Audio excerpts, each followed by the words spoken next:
Split the bamboo in the morning, dry it till night. Shape and bend it nice and tight. Cross the strands to form a pattern, coat in silk, and you have a lantern. That's how you remember how to make a show lantern. Did you get all that, Chi-Chi?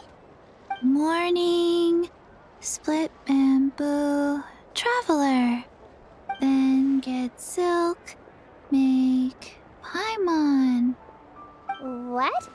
No, that doesn't even rhyme. Look, it's them. Hey, Yao Yao! Hey, Chi-Chi! Whoa, Traveler! Paimon, you're here! Happy Lantern Rites! What you up to? I'm teaching Chi-Chi to make Shao lanterns. It's a real test of finger dexterity, so it'll help keep her nice and loose. Yes, I do finger exercises to be a nimble zombie. Wanna try too, you two? Oh, okay. Well, we need a whole bunch this year so it doesn't get too dark at night. Too dark? What does that mean? Dr. Baiju has patients who got hurt walking at night. The moon disappeared, so it was too dark to see. The moon disappeared? Like, behind the clouds? It was Jeonju, the moon devourer. Changshan told me about it, but now I forgot. It's an old myth from Chenyu Vale about a giant toad in the sky that eats the moon. What? The moon gets eaten? It's just a story. It's not like there's actually a giant toad in the sky. I asked Master about it, and she said myths are just insights into how the people of the past understood the world. Well, I didn't see it that night. But I've checked several nights since, and it's been there same as ever. According to Chi-Chi, though, the Ministry of Civil Affairs sent someone to do some kind of serious investigation. So, I don't know. Maybe something did happen. The Ministry of Civil Affairs? This is starting to sound bad. It's okay. You can fly. Even if it's too dark, you won't fall and get hurt. Yeah, exactly. So turn that frown upside down, Paimon. Or someday you'll get a whole bunch of wrinkles and wake up looking like an old granny. What? Okay. No more frowning. But the Traveler can't fly. She could still fall and hurt herself, right? Don't worry. That's what the shell lanterns are for. As long as we make enough, Liyue Harbor will never go dark. Yeah, and there's the giant lantern too. Oh, right! I almost forgot. Look! This year's Grand Lantern commemorates the Adeptus who guards the moon. With her watching over it, the moon will be safe for sure. A white horse? Wait! So that's the White Horse Adeptus? Yeah! Legend has it she used to live on the moon. So if it were ever in danger, I'm sure she wouldn't just stand by and watch. Huh! We've heard of the White Horse Adeptus before, but we never heard the part about her living on the moon. Probably because it's a folk legend from Chenyu Vale, so not a lot of people know about it. But recently, some ancient artifacts were unearthed in Liyue, and the archaeological team even found evidence of ancient people worshipping an Adeptus who lived in a palace on the moon. It's kind of like how we write wishes on Shao lanterns and release them during Lantern Rite. The White Horse Adeptus would descend from the moon in her jade carriage and grant people's wishes. Ooh! When did that happen? She sounds different from the other Adepti in Liyue. It must have been a super long time ago, 'cause even Master barely knows anything about this Adeptus. Nope. Kinda unbelievable, right? Yenfei said the White Horse Adeptus might even be a made-up legend, just like Janju the Moon Devourer. Yeah, a made-up horse and a made-up toad. You're mistaken, children. The White Horse Adeptus really does exist. Oh, Mr. Liu from the Baiju Guest House. But how do you know that for sure? Have you ever wondered how the guest house got its name, Yao Yao? Baiju... White Colt. So, it's named after the White Horse Adeptus? That's right. And that's because one of my ancestors was once blessed by the White Horse Adeptus. Wait, really? Tell us more! Tell us more! It was a long, long time ago, when this ancestor of mine was still a young girl. She was out gathering herbs and accidentally fell off a cliff, but the White Horse Adeptus rescued her. Oh, that's it? Paimon was expecting something a bit more...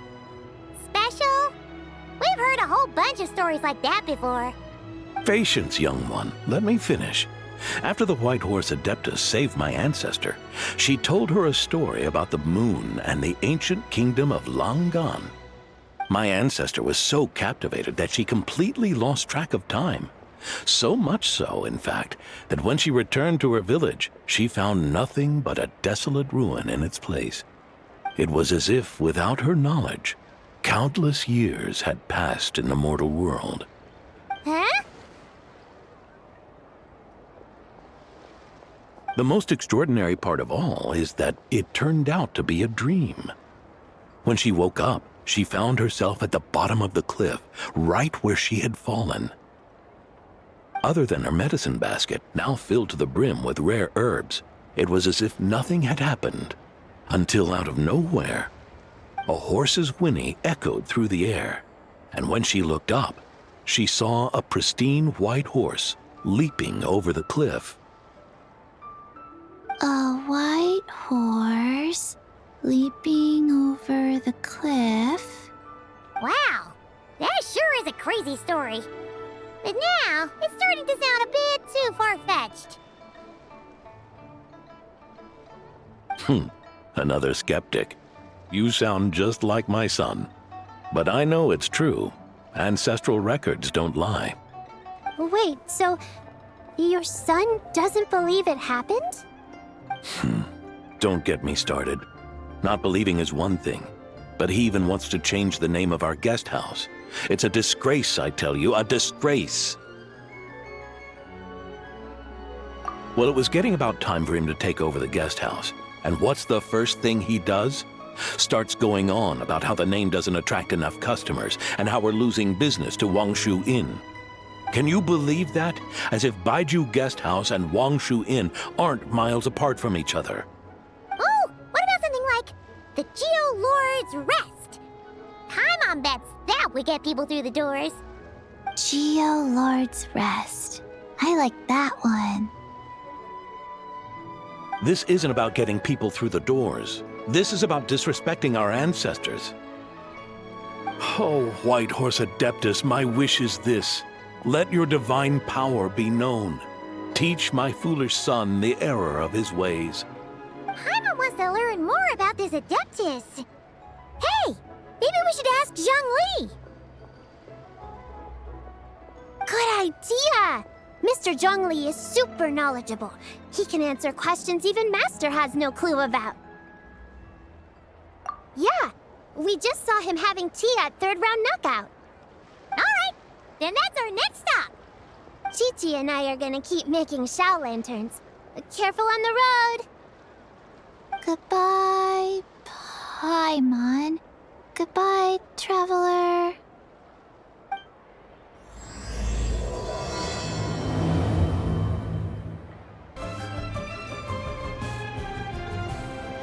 Oh? Oh. Curious. Impressive, right? ocean over here. Oh, Traveler and Paimon! Perfect timing! I have something amazing to show you! What is it? Huh? What the? Part of the moon is blacked out! Was it really eaten by a giant toad? Huh. I didn't expect you to know the story of Jonju the Moon Devourer, Paimon. Don't underestimate Paimon. She learned a whole bunch of things in Sumeru. But Jonju the Moon Devourer is a Liyue legend. Well, knowledge knows no borders, so... there. You're right about that, Paimon. But this dark circle doesn't look anything like a toad to me. A toad's egg, maybe? But that's about it. Oh, wait, Traveler! You've been in Nodcry, right? The people there worship the moon goddess. So you should know what's going on here. Really? Not even in a place where people worship the moon? Oh yeah! Master told me that the tale of Jianzhu, the Moon Devourer, was how ancient people explained a certain celestial phenomenon. But what is it exactly? Some kind of omen of disaster? How so? Oh, but in this picture, the moon is being covered from the center. So this can't be a normal eclipse. Then it's still an omen of some impending calamity? We never said that! Ugh, some crazy customer left it at the restaurant. Just thinking about it gives me the chills. Attention, everyone! As the auspicious festival season approaches, I have an announcement to make. I, Lu Xiong, am on the verge of becoming one of the most renowned archaeologists in all of Liyue Harbor. No, scratch that, in all of Tibet. Even though I never trained at a prestigious academy, I've still managed to dig up tons of treasures. And I understand practically a whole dictionary's worth of big words, too. Like my pops always says, no pain, no gain. And I haven't had it easy, that's for sure. So, it's definitely my turn to make a name for myself. What's the deal with her? No idea. Maybe she ate a bad batch of perch stew? What? You don't believe me? I'm telling you, I dug up treasures from the ancient nation of Longan. I even got a picture of Jonju devouring the moon. Long gone? Jonju? What is she even talking about? Sounds like she's a few perches short of a stew, if you know what I mean. So what if blackback perch stew is my favorite? Stop talking about me like I'm not here. Whoa, what are you doing? You're just a stupid, ignorant man, and I'm gonna kill you. Young lady, you need to calm down. What? So you're looking down on me now too? How about I take you both out then? How does that sound? This is a place for dining. If you wish to take me out, you'll have to do it elsewhere. Don't act like you're better than me. Do you know who I am? I'm about to be the most famous archaeologist in all of Liyue. No, Tibet! Show me some respect. It's respect you want? Very well. For the sake of the other customers, we'll do this your way.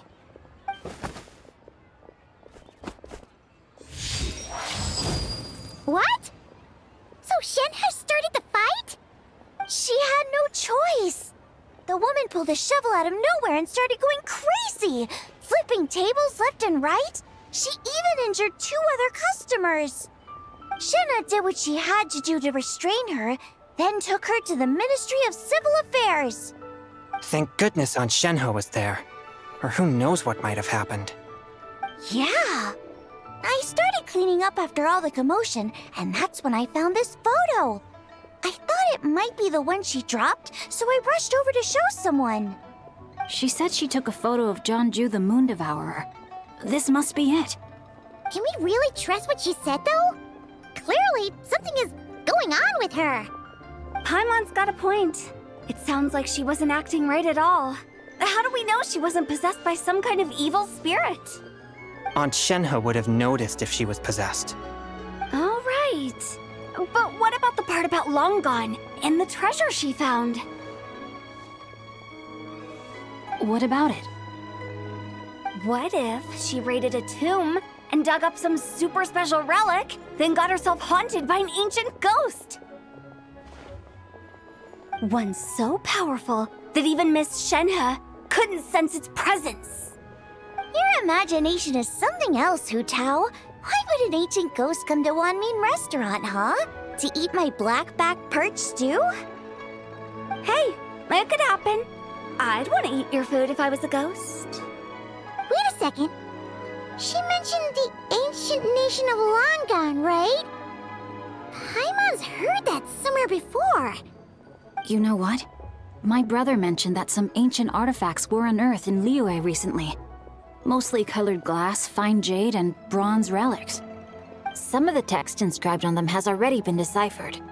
There were some poetic verses, but the word Longon popped up as well. So, does that mean this Longon place is real? Still, Paimon knows we've heard the name somewhere before.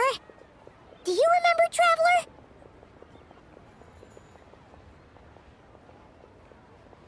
Right! His ancestor heard about it from the White Horse Adeptus. The White Horse Adeptus? Oh, so you must have been to see the giant lantern already. Yep. And it turns out that the White Horse Adeptus is super mysterious, too. Even Madame Ping hasn't met her. Wait, I thought she was the gold-eyed Celadon mare of the 8 Adepts. That's just the interpretation you believe in, Hu Tao. There are other theories out there, too. The elders of Qingce village believe that during the Archon War, a white horse leapt from a clear spring, transforming into an Adeptus who aided Rex Lapis in battle. In Chenyu Vale, some of the tribes take her to be the daughter of time and trace her deeds to an even earlier era. Yet in other ancient texts, including the relics I just mentioned, she appears as an emissary who listens to mortal wishes, bestowing the blessings of the heavens and moon upon the mortal realm. Which is why we write our wishes on Shao lanterns. That's so complicated. So what's the verdict? Which version is the truth? I'm afraid there's no definitive answer to that. You two have been all over Teyvat. Do you have an idea? Nope, sorry. We were actually on our way to ask Zhongli. He knows even more about this kind of stuff than us. Ah, looking for a consultant, huh? He's having tea with Miss Linlong. Shigu Antiques is hosting an exhibition tonight. An exhibition? For what? All those antiques Sing-Cho just mentioned. So if you head to the big ship docked in the harbor tonight, I'm sure you'll find him. So, where to next? How about we go to the Ministry of Civil Affairs to ask about the White Horse Adeptus? We might be able to find out more about the recent moon situation, too. If you're heading to the Ministry of Civil Affairs, could you give them this picture for me? Since it belongs to that customer, she deserves to get it back at least. It might even help the ministry with their investigation. Ha! All right! We're off! Oh, wait! I almost forgot! Happy Lantern Rite! Come have a meal with us when you're free. We'll be there, or we'll be... square.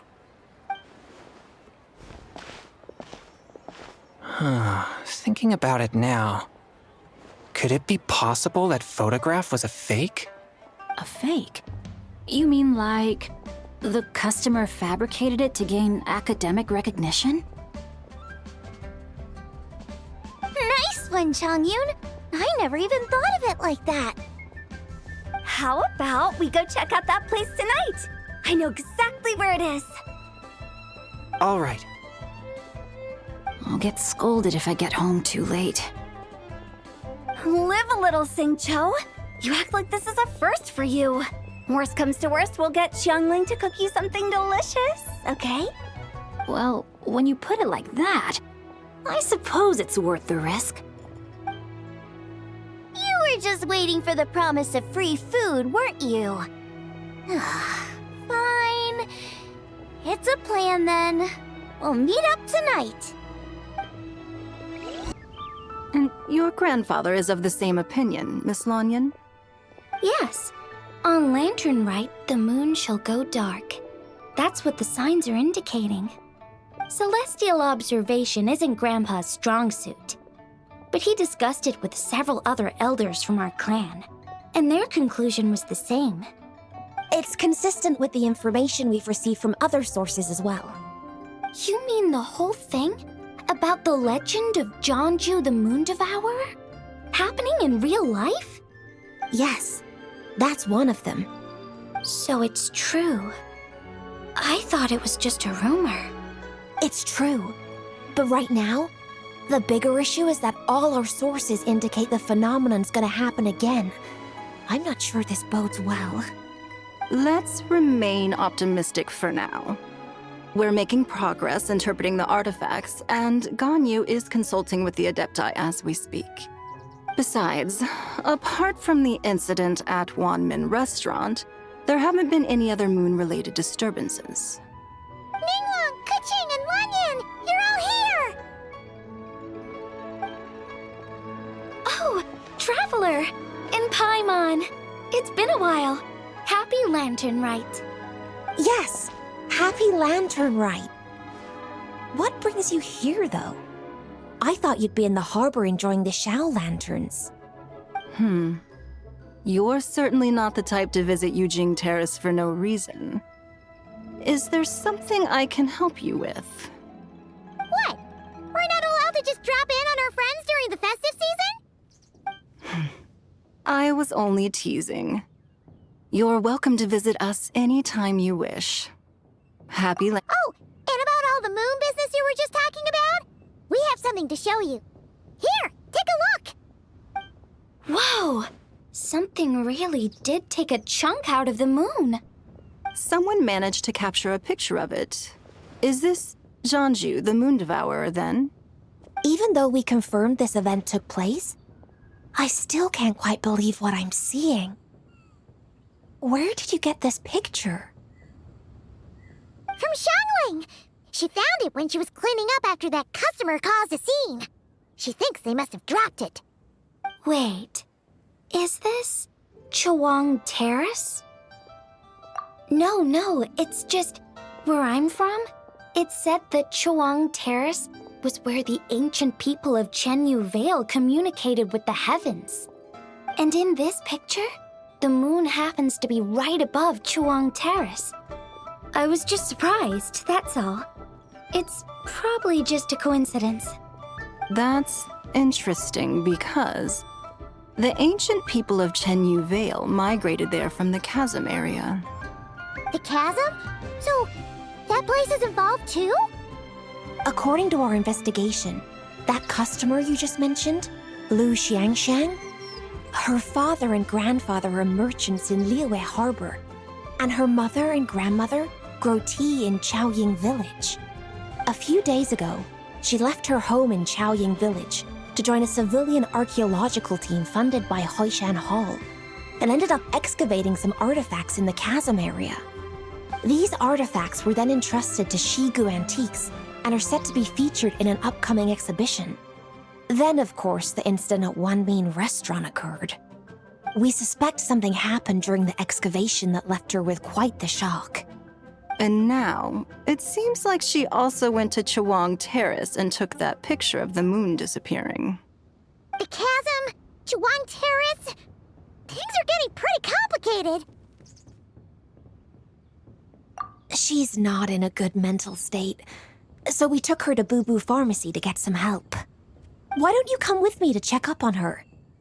At this point, you seem invested in this case too. Then let's head there now.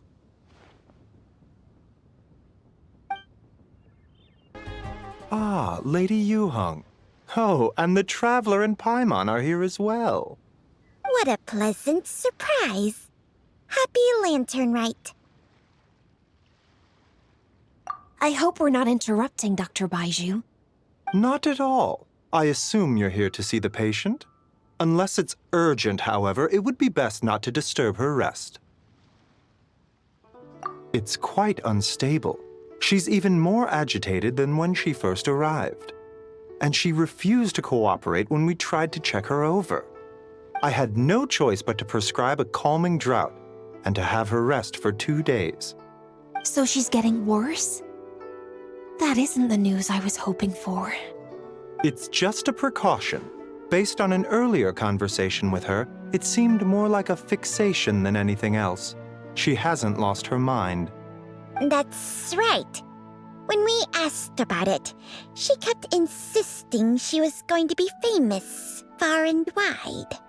Well, it might not be far and wide, but she certainly made a name for herself around Yujing Terrace. Even some of the Qixing know who she is. Not often, that's for certain. From my initial assessment, the patient appears to have experienced some sort of shock, and whatever it was seems to still be haunting her. But what could have caused such a thing? The relics from the chasm? Or the moon above Chuang Terrace that night? Come back in 2 days, and you might just have your answer. I suppose that's all we can do for now. We'll take our leave then, Dr. Baiju. Of course. If you need anything else, don't hesitate to stop by. Speaking of those relics from the chasm, aren't they being featured in an exhibition tonight? That's right. Are you planning to attend? Yeah, we wanted to have a talk with Zhang Li anyway, and now Paimon's even more curious about these relics. I would, except every item in the exhibition had to be registered with the Ministry of Civil Affairs. So I'm afraid it's been spoiled for me. I reviewed them all myself. There are some rather peculiar artifacts, that's for certain. We're still working on decoding the ancient text that appears on them. Yeah, the word jade appears a whole bunch, doesn't it? Huh? How did you know? Shincho told us. He said there were some ancient poems on them, too. He's quite well informed, isn't he? Well, he's right. We believe they're direct references to the ancient nation of long gone. As for the other text, instead of regular poetry, it seems to be more like ceremonial language used to worship the moon and the gods. The moon and the gods? Well, looks like it's almost time for the exhibition. You two should head over. There's an usher at the harbor who will lead you to the venue. Not at all. The exhibition is free to the public. The people of Liyue have a great respect for our history and are eager to learn from it. Plus, the exhibition is being organized by Lin Long, the owner of Shigu Antiques. As far as I know, it's been a long-time goal of hers to hold a cultural exhibition of this scale, where people can learn all sorts of information about the past. Guess we're in for a real treat tonight, then. Yes, have a great time.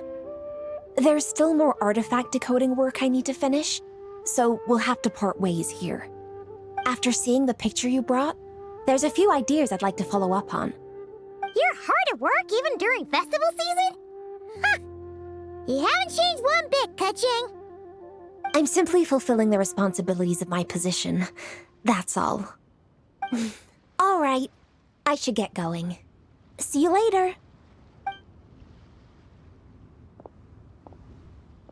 Well, guess we should head over to the harbor and find that usher. Whoa! Look at all the antiques on this ship! It's almost too much to take in! Greetings. I trust you've been well since last we met?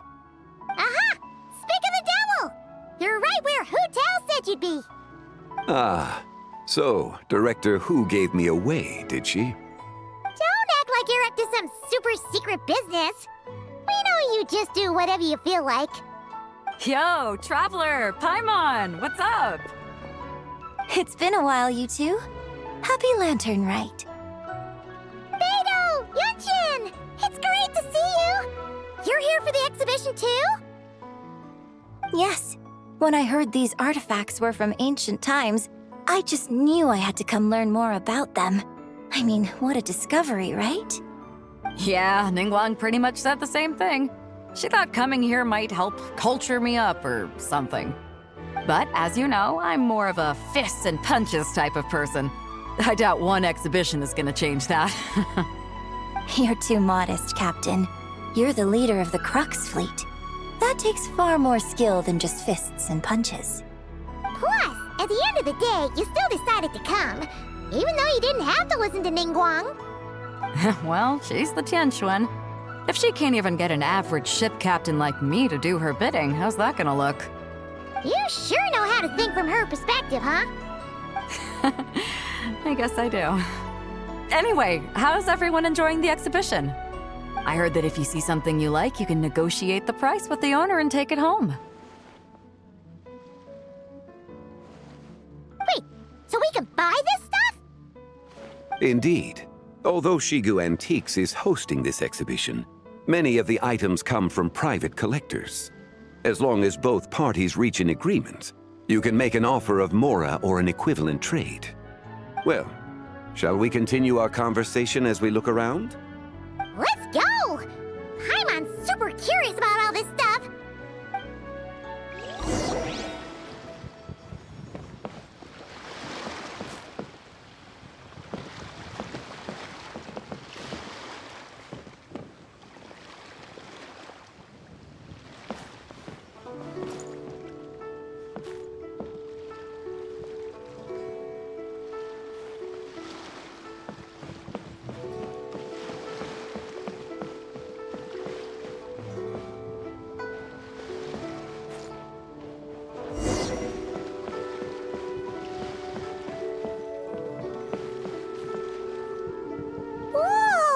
At this painting! There's a huge toad on it! Could it be... Huh. This material is quite unusual. It doesn't look like paper. More like silk, or some other kind of fabric. Yeah, I was thinking the same thing. Well spotted. This is a painting of Jianju, the Moon Devourer, made primarily with mulberry silk. Such craftsmanship is rarely seen in modern-day Liyue. Ha! Jianju the Moon Devourer! Paimon knew it! That toad made it super obvious. What's that? A new dish at Wanmin restaurant? No! It's a kind of lunar eclipse! You heard about how the moon disappeared recently, right? Oh, yeah. You're saying a toad did that? That's what the legend says! So, nothing to do with food then. Noted. And the figure next to the toad, is that the white horse Adeptus? From the stories I've heard, her palace lies on the moon. That would seem to be a logical assumption. No. In fact, this item was discovered in Chenyu Vale, and many years ago at that. Oh, so it's from Chenyu Vale? Actually, that's not quite right. You see, this painting is primarily comprised of mineral-based pigments, such as cinnabar and azurite, which are usually found within stratified rock. This suggests its place of origin may very well have been the chasm. You could have just started with that. You're as knowledgeable as ever, Mr. Zhongli. I had only ever heard the legend of Jianju the Moon Devourer, but now seeing it depicted in this painting, I wonder, if I purchased it, perhaps it could serve as inspiration for a new opera.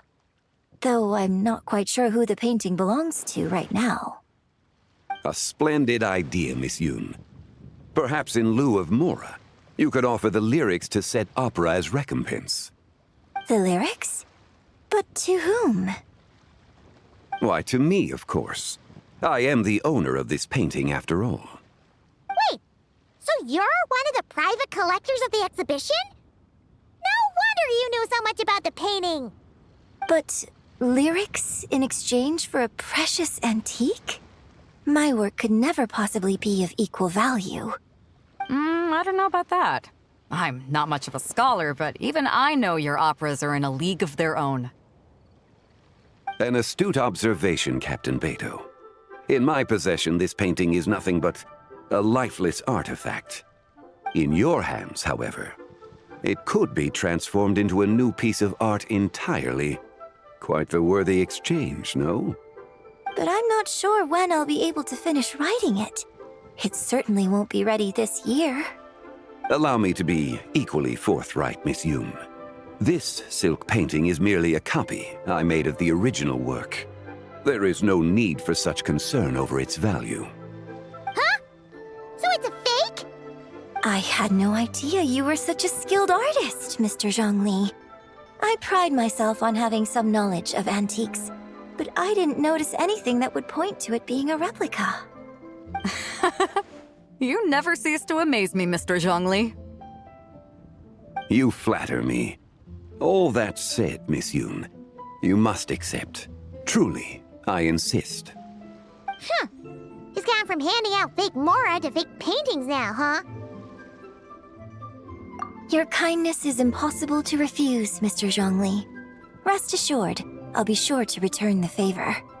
I shall look forward to it. Man, that was quite the find.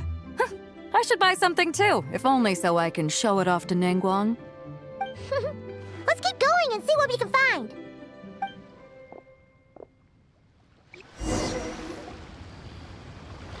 Wow, this bronze war chariot is really something.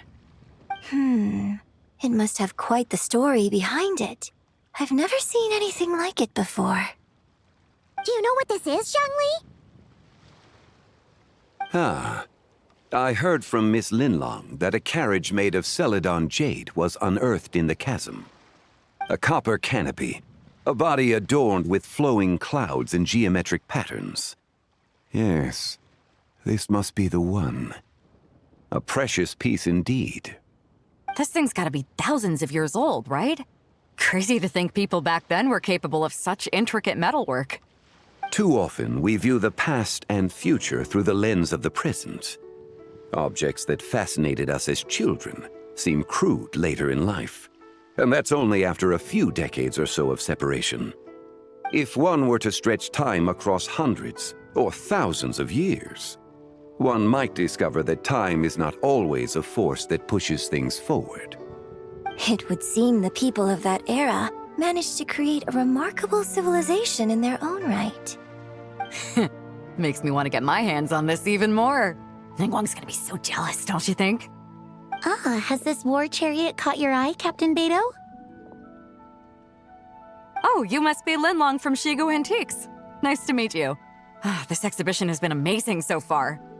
Well, that's all thanks to supportive patrons like you and Mr. Zhongli, of course. As for this war chariot, it was discovered by an archaeological team sponsored by Hoishan Hall. The price comes in at 90 million Mora. How much? 90 million? Woo, looks like my eyes were a bit too big for my wallet. Quite a bargain. A bargain? 90 million more I could feed Paimon for like 1,000 years! And if you actually went on an eating spree that long, perhaps you'd be considered an antique worth that kind of Mora, too. What, 90 million? Nuh-uh! Paimon's worth way more than that! Well, if Mr. Zhongli thinks it's a good deal, I'm sure it's worth it. Beto's putting way too much faith in Zhongli. What if he's only here to drive up sales?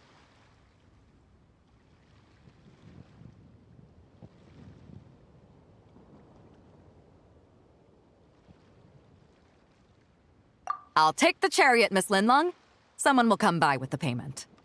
Quite the discerning eye you have, Captain. After the exhibition ends, I'll have someone deliver it to the Alcor. Actually, could you send it straight to Yujing Terrace? I'd like for the Tianquan to see the proof of my discerning eye for herself. Understood. Great. Yunjin and I both found something. What about you three? Want to keep perusing? Don't worry about the Mora. It's all on me.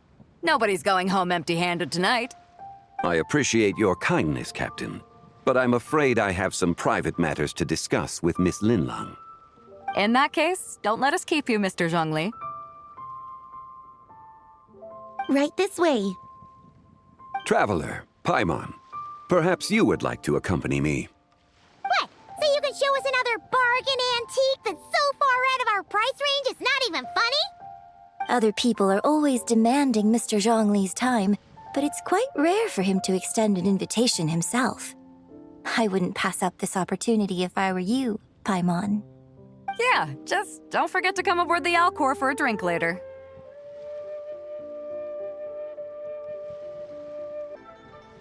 Yeah, guess you're right. Taking a quick look isn't gonna cost us anything. Let's go!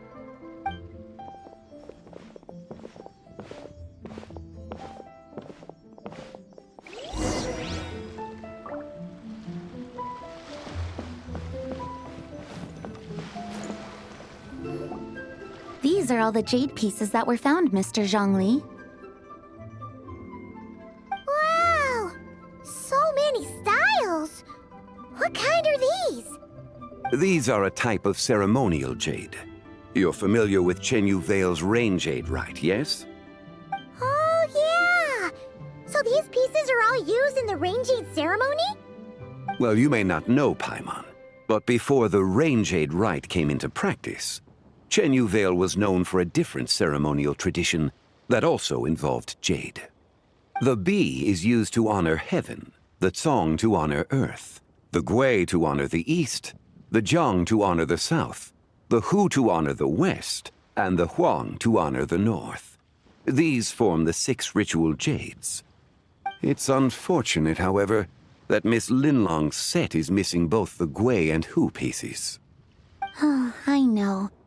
These jade artifacts are from such an ancient time. It's proved difficult to track them down, even for our establishment. No matter. You happen to have precisely the piece I was looking for. Huh? This broken jade token? I didn't expect this to catch your eye, Mr. Zhongli. It isn't one of the 6 ritual jades. An affect belonging to an old acquaintance of mine. An old acquaintance? One of your collector friends, Mr. Zhongli? You could say that. Traveler, take a closer look.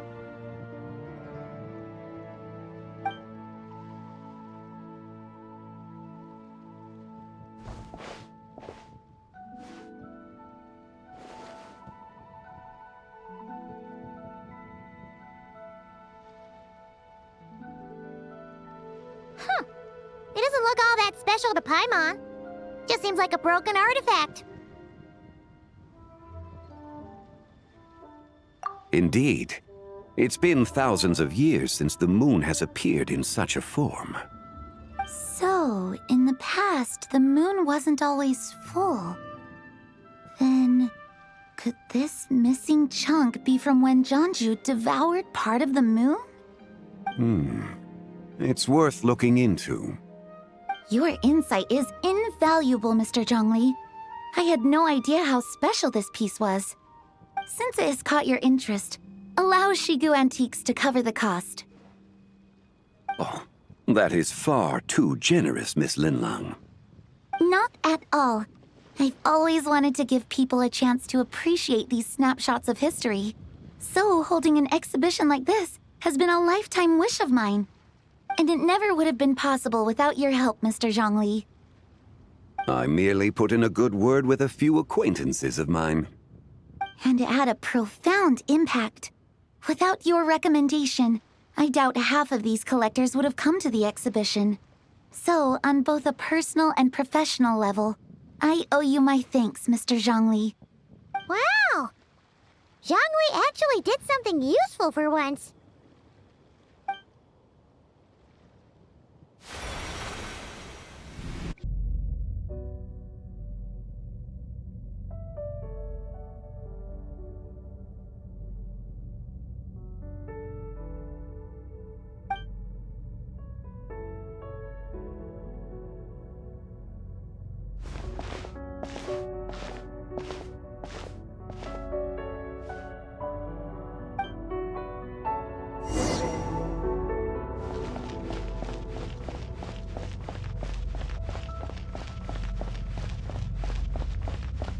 3, 5, 7.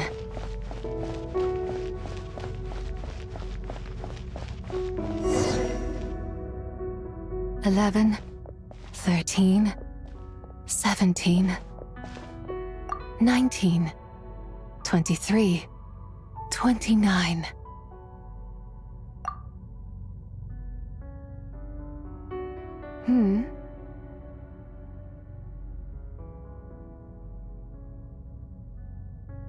You also enjoy counting in such a fashion, lost child?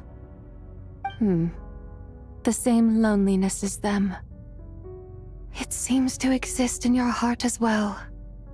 Me? I'm sorry, I don't remember. The shadow of the moon?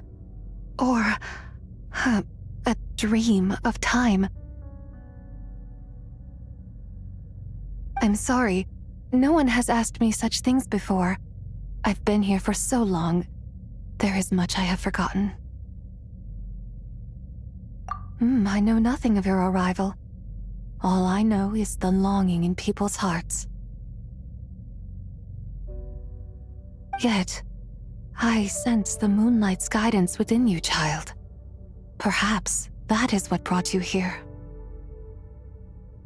You seem confused. Perhaps I can help in some way. The path home is... that direction. I believe someone told me that before. But I was never able to reach the end. You should take a look. No need. It would seem... my time has already run out. Farewell. May the moonlight ever shine upon you.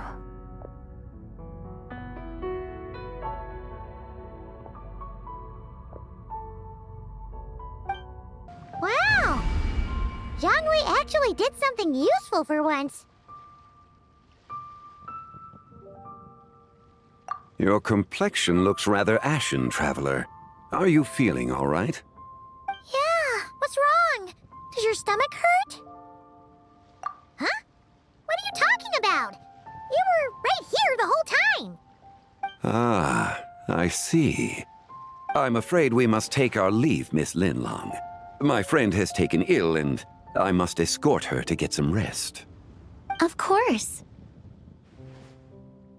Traveler, Paimon, please, come with me. Ah, yes. Regarding the payment for the jade token. Charge the expense to the Wangsheng funeral parlor if you would.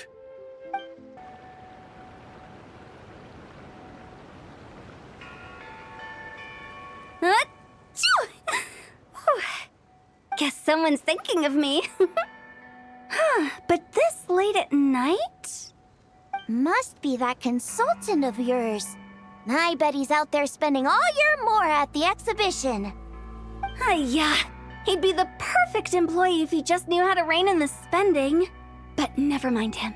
Let's focus on the moon. We gotta see if it gets eaten tonight. I don't think it's going to happen. We've been out here all night and the moon's the same as ever. It is quite late, and Chongyun's getting tired. How about we head back? We can come back another time. Head back? Already? Actually, I do have a new dish I'm testing out tomorrow. And as part of my New Year's resolution, I'm trying not to oversleep. All right. Guess it just wasn't meant to be. Let's go.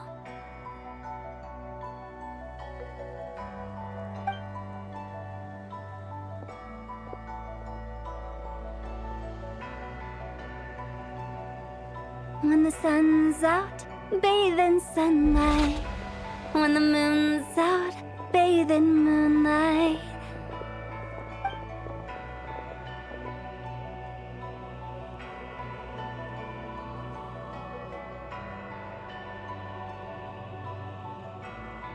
Wait, weren't we going to rest? Why did you bring us here? Because I imagine the traveler would like to know what just happened to her. Oh, right. Paimon's confused, though. She could have sworn you were there the whole time. Oh, how is that possible? It sounds like her spirit formed an inexplicable connection with the being in that space. Ah, you suspected from the beginning, didn't you? Indeed, the being you met is the fabled White Horse Adeptus, and the original owner of this jade token. Her name is Zibai. Wait, does that mean she's inside this token? No, she does not reside within this token, but rather within the moon's shadow. This token is merely a medium. Word has it you accomplished quite the feat in Nodcry. You and your friend brought the Frost Moon back to Tevat. Tell me, did you ever wonder about the other moon? The one that hung in its place for thousands of years? We never really thought about it, but it must have been a fake, right? A fake moon! Indeed, it was false. Its true nature, nothing but a projection of the moon. It also happens to be the prison that confines Zibai to this day. Wait, the White Horse Adeptus is trapped inside that projection? Then we need to rescue her! But the moon in the sky right now is the real one, right? Where did the fake moon go? And why can't Paimon see it? With the return of the true moon, the shadow naturally lost its place in the heavens. Now, it is disintegrating bit by bit. It's a process that comes and goes. When it occurs, it looks like the moon is being obscured by a black shadow. But when it stops, the shadow disappears and becomes invisible to the eye. So, you're saying there's an invisible fake moon blocking the real moon right now? Indeed. Okay, this is not what Paimon was expecting. My hypothesis is that people's wishes could be what trigger the periods of disintegration. After all, when you experienced that episode just now, it was precisely when Miss Linlong spoke of her own wish. Wait, is that because the White Horse Adeptus answers people's wishes? The legend must be true then. So, that means the more wishes we make, the faster the fake moon will disintegrate, right? Then it won't be long before the White Horse Adeptus is free! Quite the contrary. After countless years trapped inside, the two have merged into one. When the moon shadow is gone, Zibai will cease to exist in this world. Oh no! So, by bringing the moon back, we actually hurt the White Horse Adeptus? Do not burden yourself with such thoughts. Because of your actions, a promising opportunity has presented itself to us. Let us not forget, what is crumbling is also precisely yes, and that is why I invited you here tonight. Your connection to that broken jade token confirms that you can do what I envision. However, while I had hoped to receive your assistance, this matter could have significant ramifications. I must admit a certain reluctance to implicate you in more of Tevat's secrets. Often, the deeper one's knowledge of such matters, the harder it becomes to extricate oneself from them. You are someone who once traveled through the boundless sea of stars. I cannot help but wonder, perhaps it is wrong for your fate to become too entangled with the fate of any one world. Such is your conviction, then. Since journeying beyond Liyue, you have had ample time to reflect on these matters, it would seem. Very well. The first secret I must reveal is that Zibai has long since passed away. The being within the Shadow Moon is merely one of the 3 deadly selves she severed before her death. The White Horse Adeptus is dead? Weren't you supposed to tell us how to fix this? Now it just seems even more impossible! Please, remain calm, Paimon. and allow me to explain. The three deadly selves is a practice used by those engaged in spiritual cultivation. The intent is to sever the three vice-laden mortal selves to reveal one's true, pure self beneath. However, Zibai's three selves are more complicated in nature. Because in the moment before her death, someone preserved the shattered essence of her soul and placed the fragments within her three deadly selves. If we retrieve the three fragments of her soul, there is a chance we can restore her presence in the mortal realm. So that means we can bring her back to life? Yes, provided we retrieve the fragments of her soul's essence from the three deadly selves. Indeed, the being you encountered was Zibai's first deadly self, Ziju. After Zibai's death, she ascended to the heavens and became one with the Shadow Moon. The essence that resides within her is a heavenly soul, also known as Taiguang. Thus, this self is the closest to Zibai's true nature.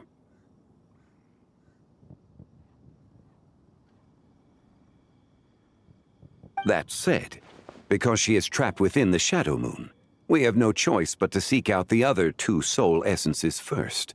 Then, her second deadly self is called Ziju. After Zibai's death, she fell into a slumber deep beneath the earth in what is now known as the Chasm. The essence within her is the Earth Soul, also known as Shuangling. She is the self that inherited most of Zibai's memories and wisdom. The chasm? So, do we have to go there to find her? That won't be necessary. I sensed her presence on the jade carriage from earlier, the one at the exhibition. It's possible the return of the frost moon awakened her, and she emerged from the chasm alongside that batch of ancient artifacts. Wait! That must be why you agreed to help with the exhibition! To investigate the artifacts! Indeed. So in truth, Miss Linlong was the one who helped me. The third deadly self is Zichao. The essence within her is the human soul, also known as Yojing, Zibai's shade. Thus she is the most free-spirited among the three. She lent me her aid during the Archon War 1,000 years ago. But later, as her powers waned, she retreated into the mountains. I imagine finding Zichao should prove the most troublesome, so I shall take it upon myself to track her down. So, we need to find the second deadly self, right? But where do we even start? Locating her should not prove difficult. In life, Zibai was fond of mortals, and as the self who inherited most of her memories and wisdom, Ziju should be the same. It's possible she has possessed someone, and is meandering the bustling streets of Liyue Harbor as we speak. Possess someone? Wait! Are you thinking what Paimon's thinking, Traveler? What if she raided a tomb and dug up some super special relic, then got herself haunted by an ancient ghost? Exactly! Lu Xiangxiang! It seems you have a lead in mind already. She'd still be at Boo Boo Pharmacy. She was super agitated when she first got there, so Baishu gave her some calming medicine and told us to come back in 2 days. Do you think it could be her, Shangli? It's quite possible. The deadly selves are impure beings that can easily influence mortal minds. A sound plan. Well, I should get started on my own investigation then. But you're leaving already? I must. Zichao went into hiding after the Archon War. If I am to have any success tracking her down, and there's no guarantee, I should start sooner rather than later. But there's still so much you haven't told us! Like, who the White Horse Adeptus actually is, and how she died in the first place! Not to mention who it was that preserved the fragments of her soul. Should our endeavor prove successful, then naturally those answers will follow. If not, speaking of them would be rather meaningless. Aw. It would seem that this is a question you are unwilling to set aside. Very well. I shall tell you. It was the Avatar of Time. Ah, so you know of her existence. The ruler of time saved her soul. Indeed. Preserving what remained of Zibai's soul in the moment before her death. Only the power of time could be capable of such a thing. However, there is no telling what effect it has had on the three deadly selves. In other words, you must exercise caution when seeking out Zhuge. On the night of Lantern Rite, countless Shao lanterns, and the wishes written upon them, will be released into the sky. I estimate that this event will trigger the Shadow Moon's collapse. When that happens, the cage that confines the first deadly self will open. That is our moment to act, but also the moment where all could be lost. For if we fail to retrieve the other two soul fragments in time, Zibai's resurrection is hopeless. As I mentioned before, the answers to your remaining questions should come in time, providing our efforts bear fruit. Let us hope that all proceeds smoothly in the days to come.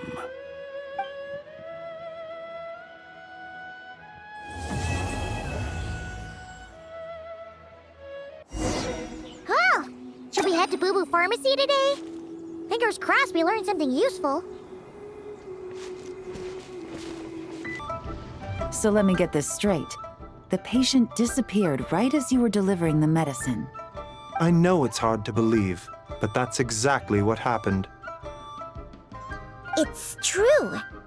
1 minute she was there, and the next she was nowhere to be seen. Hey, it's Yelan! Fancy seeing you here! Oh, is this a bad time? Not at all. Just a small roadblock in the case I'm working. Ningguang asked me to investigate a patient named Lu Shangshang. If you're here to find her too, then you're out of luck, I'm afraid. She went missing this morning. What? According to Dr. Baiju, the patient vanished right under his nose. But it just seems like that should be impossible. There 1 second and gone the next? Pretty sure Xiao can do something like that. Then you're suggesting this Lu Shangshang is the vigilant Yaksha in disguise? Or some other adeptus? Guess not. But this is so weird! How can a living person just vanish into thin air? Unless... Linny decided to take his act to Liyue? Who is this Linny you speak of? He's... Oh, never mind. Paimon's just grasping at straws. Let's set aside the how for now, and focus more on the where. You mentioned this patient has a strong obsession with achieving fame and recognition? Yes. She kept talking about becoming a renowned archaeologist and making a name for herself. So, are we looking for a place where it's super easy to become famous? I think we should check out the Xiao Lantern crafting stalls. Because it's easy to become famous by making Xiao lanterns? Not exactly. When the people of Liyue need a solution to a problem, their first thought would be to pray to the gods and the Adepti. If her wish is to become famous, she might write it on a Xiao lantern in the hopes that the fabled White Horse Adeptus might make it come true. That certainly sounds probable. Turns out, the White Horse Adeptus might be a lot closer to home than she thinks. What was that? Nothing! Let's go check out those stalls!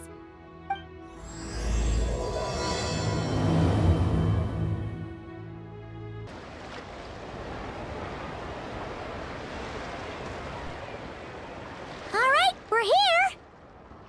Still no sign of Lu Shangshang, though. As long as you're patient enough, Paimon, you'll find that hunting down people is no different from hunting boars.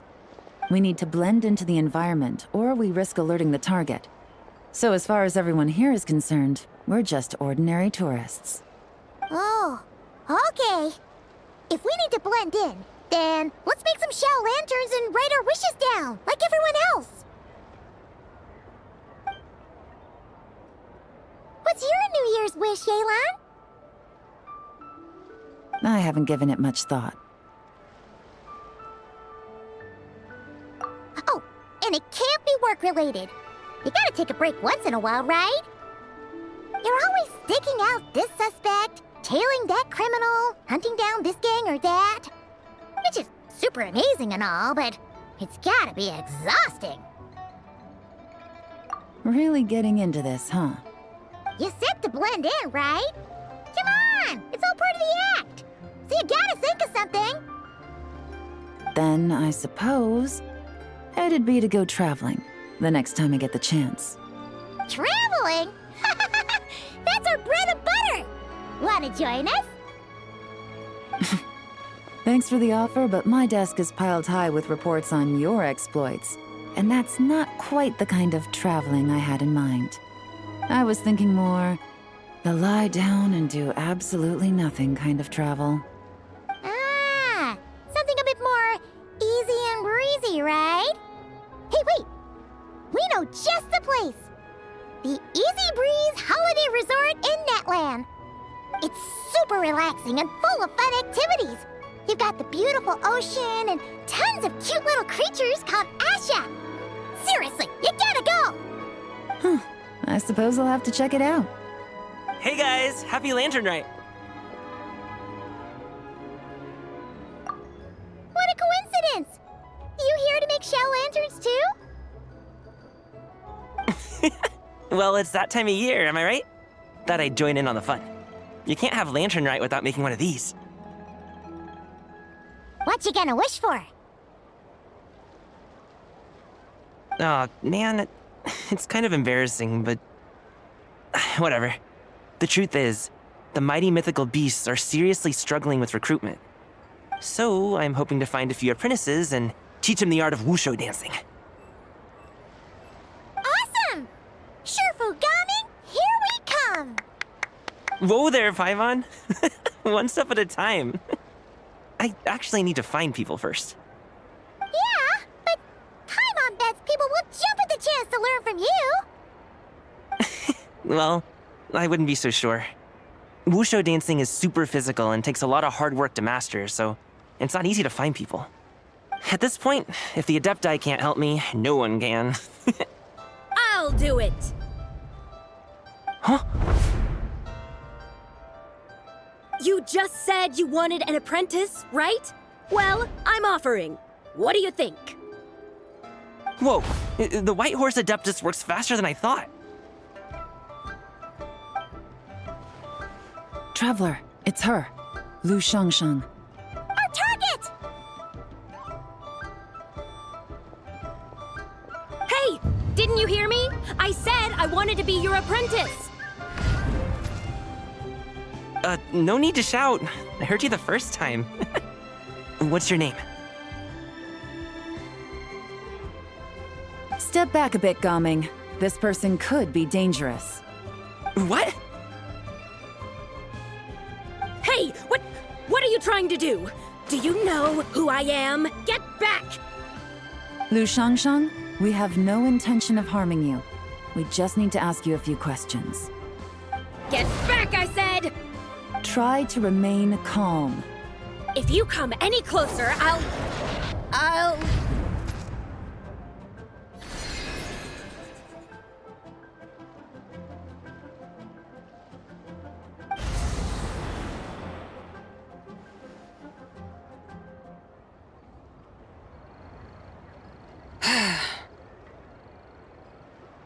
Little wisp of a being.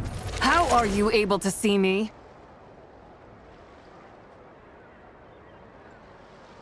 So what if I am?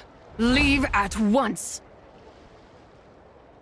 You, a mere mortal, whose own life hangs by a thread, would dare reach for the power of life and death? Unless you wish to be condemned to eternal damnation, you would do well to abandon this foolish endeavor. I shall speak on this no further. Don't come any closer. How did I get here? Who are you people? Playing dumb, are we? Save it. We know you attacked those people at Wanmin Restaurant. What? No, I would never. You must be mistaking me for someone else. You don't remember? Of course not. How could I do such a thing? What about the photo you took near Chuang Terrace? What photo? What's going on? It's like she lost her memory or something. Well, this complicates things. I'll take her back for questioning and let you know what I find. Take her away. But I didn't do anything! I swear! That's weird. She seems so normal now, but she doesn't remember anything. This is just great. An apprentice falls right into my lap and now she's gone! Don't worry, Gaming. This is a special case. I'm sure you'll find one soon. Unless you're gonna pony up and offer a real solution, Paimon, I don't want to hear it. Gaming? What's up with... I'm done here! I'm gonna go find an apprentice, and I won't take no for an answer! Gaming, wait! Is it just Paimon, or was Gaming acting super weird just now? What? How do you know? Whoa! So you saw the second deadly self? And you think she moved from Lu Xiangxiang to Gaming?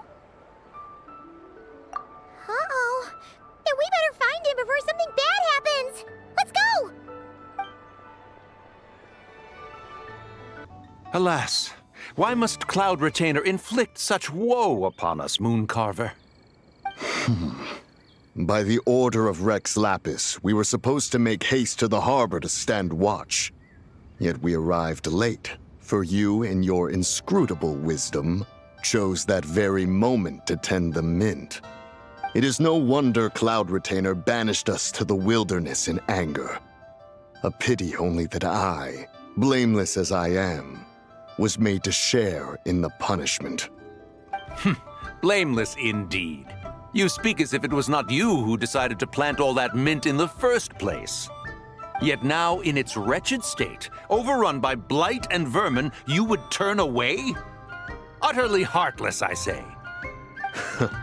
Were I truly that heartless, would I have rescued those seedlings from this desolate wasteland, granting them haven in your hallowed garden? Alas, if blame must be laid, let it fall upon Cloud Retainer for failing to recognize the virtue of our plight. Ah, at last a sentiment with which I can agree. If ever Cloud Retainer is away, we should steal into her abode and plant a veritable field of mint. A tempting little ruse, is it not?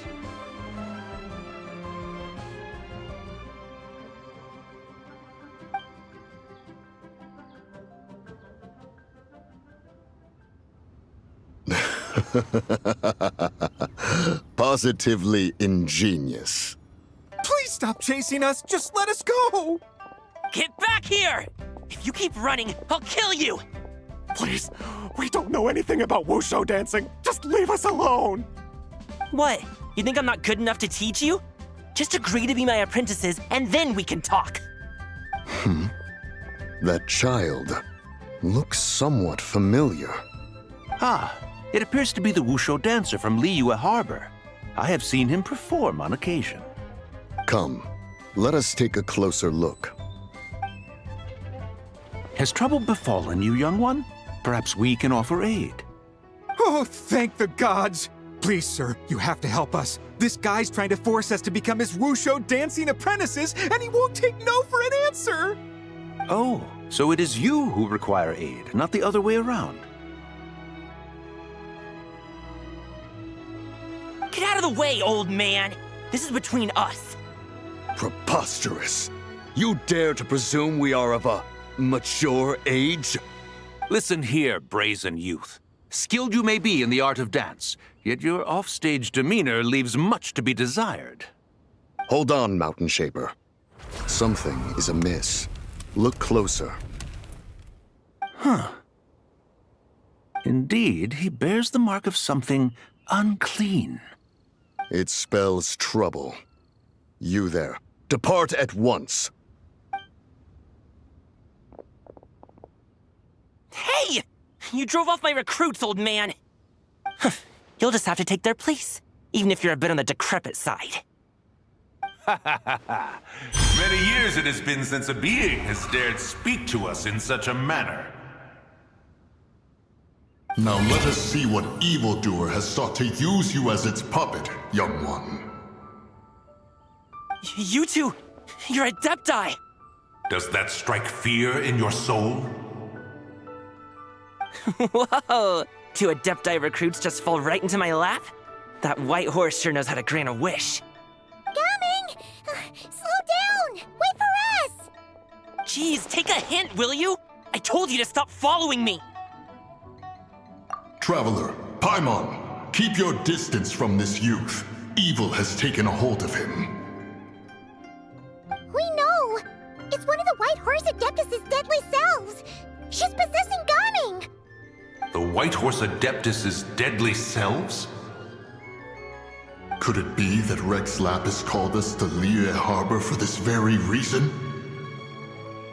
Hey! What are you two whispering about over there? Who's gonna be first apprentice and who's gonna be second? It doesn't matter! I'm not the kind of Sufu who plays favorites. Insolent spirit! Be gone from this child at once!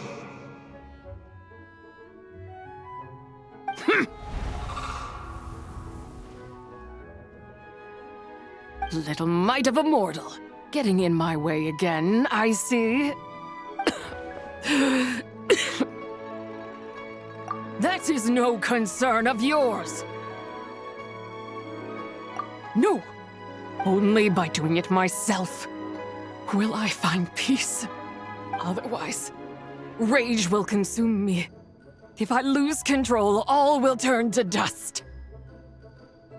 The curse of time. The memories this body holds. Come no closer! This is your final warning.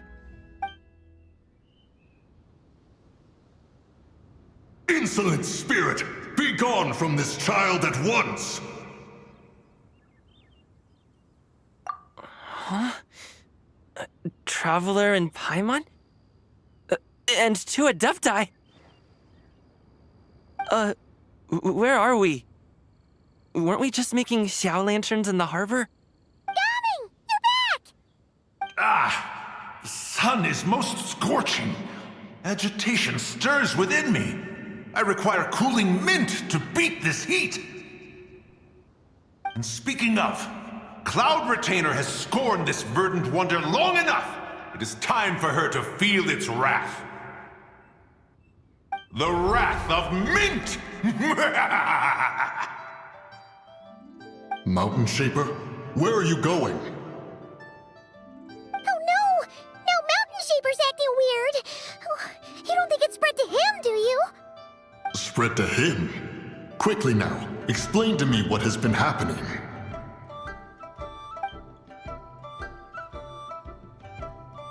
What? Was I really that rude? Jeez, someone get my dad to throw a slipper at me. I'm so... Whoa! You okay, Gaming? He is fine. It is simply exhaustion. But to think Mountain Shaper would succumb to something like this, it is most unexpected. So, what do? We can't just leave Gaming like this, but we can't ignore Mountain Shaper either, right? My cultivation level rivals that of Mountain Shaper. Were I to give chase, Zizha would but flee from his form and take refuge in mine. Seek out Streetward Rambler. Cloud Retainer and the Conqueror of Demons should be with her. I shall take this child back to the harbor and join you post-haste. Whoa! What are all the Adepti doing together? Rex Lapis charged us with keeping watch over Liyue Harbor should danger rear its head. I dare say this is the very crisis he anticipated. Come, we must devise a strategy before confronting Zizia. The White Horse Adeptus?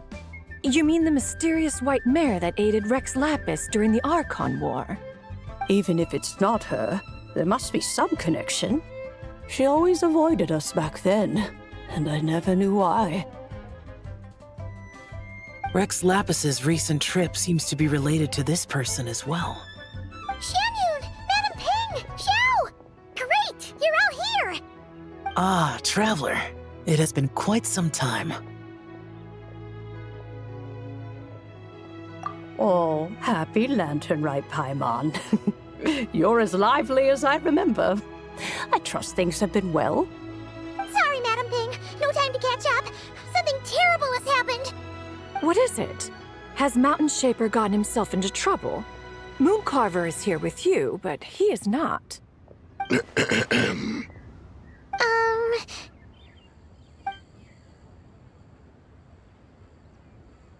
The Wrath of Mint? That old fool dares to utter such nonsense behind one's back. Yeah, that's not really our biggest concern here. So, even a mere deadly self of the White Horse Adeptus was able to possess Mountain Shaper and affect his mind.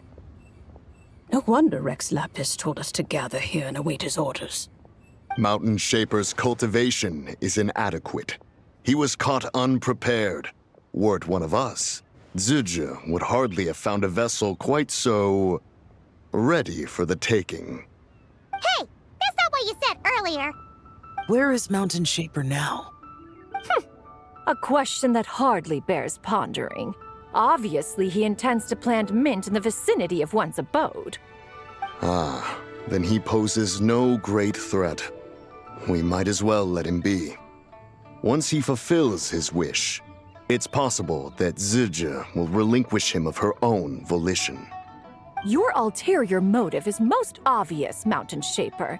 You two hope for Mount Outsong to be covered in mint. One can see it clear as day. Not to mention, deadly selves are born of malevolent human desires, and naturally pose a great risk to the form and mind of all living beings. We cannot let this go unchecked. Let me handle it. I have relevant experience and know how to deal with such situations.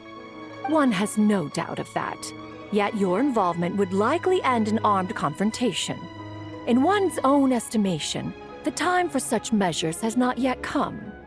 Before his departure, Rex Lapis knew that Zizia was active in Liyue Harbor, yet told us only to wait.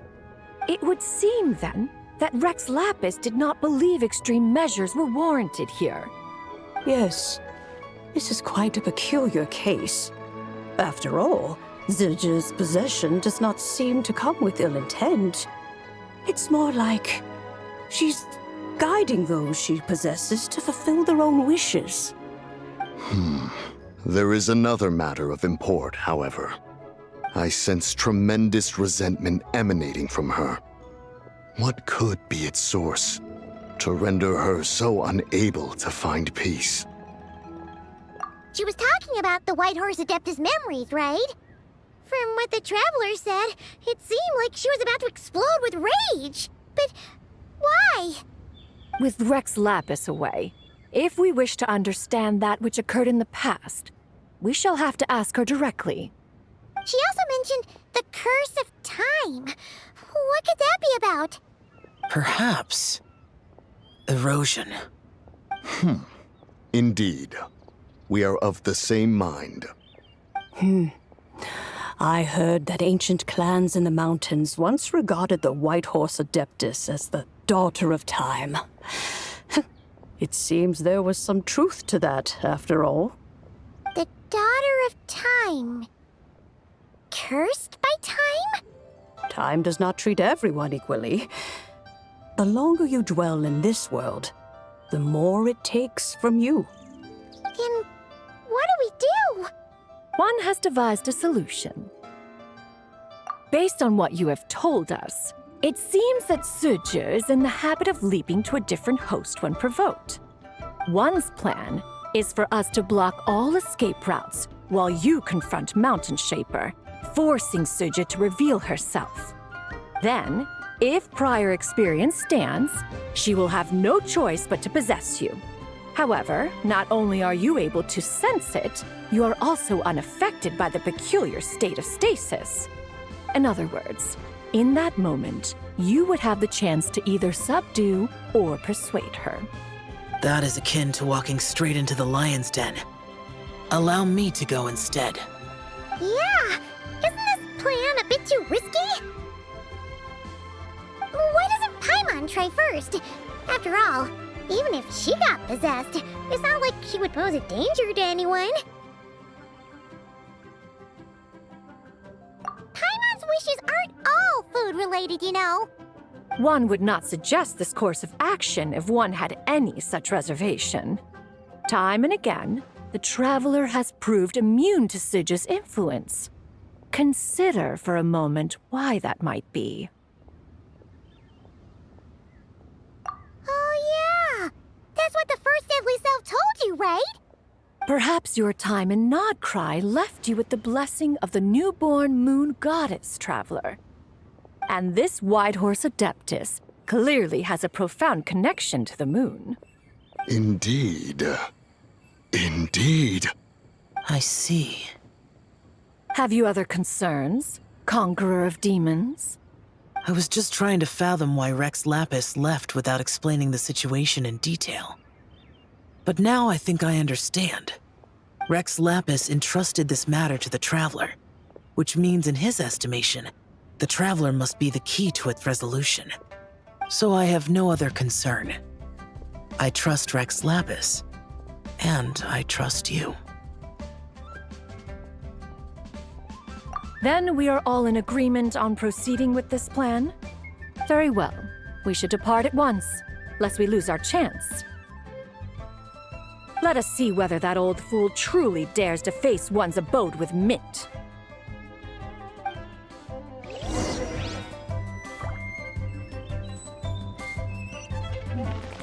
This is a peaceful neighborhood.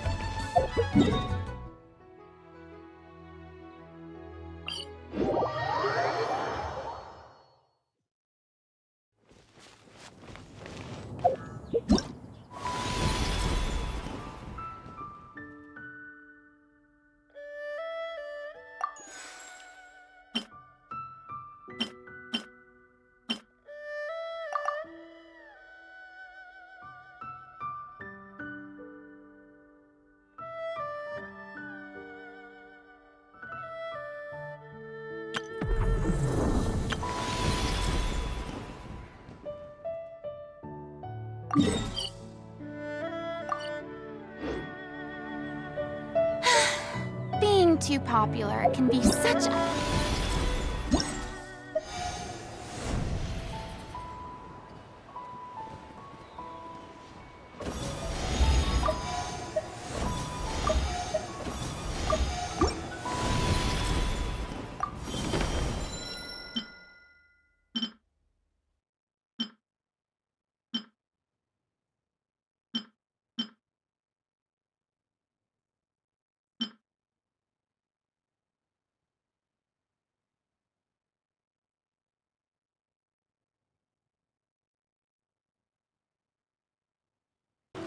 One mint, 2 mint, let us plant a whole slew of mint!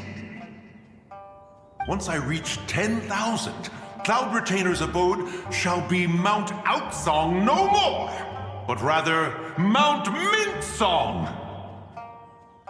Oh, to behold the look on her face when she is confronted with such verdant splendor! Mountain Shaper. You dare disturb the tranquility of one's abode! Do not take personal offense, Cloud Retainer. He is not in control of his faculties. Exactly. Let it go this once. Zidja is the one driving him to do this. Huh?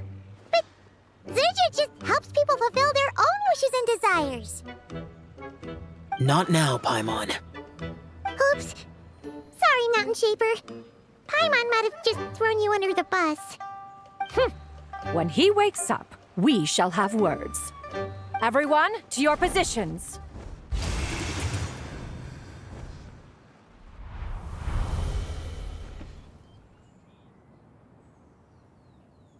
Be careful.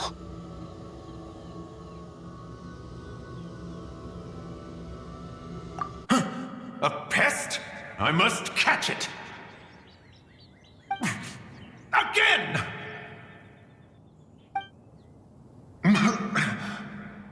Oh, young one, it is you. Don't tell me. Cloud Retainer sent you?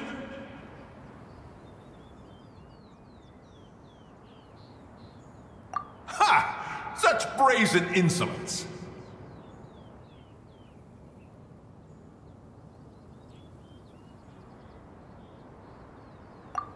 Such presumption, such boundless avarice.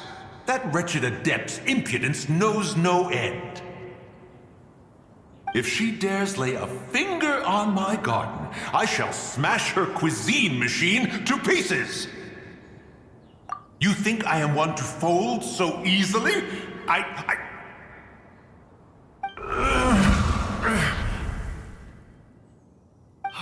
Insolent mortal!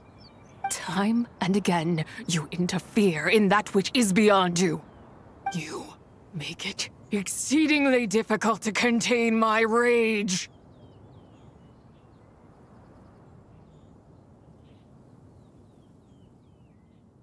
You have no conception of that which you seek. It is forbidden! You know nothing of my past. My warning was given. The cost entwined with this is beyond what you can bear. Stubborn mortal!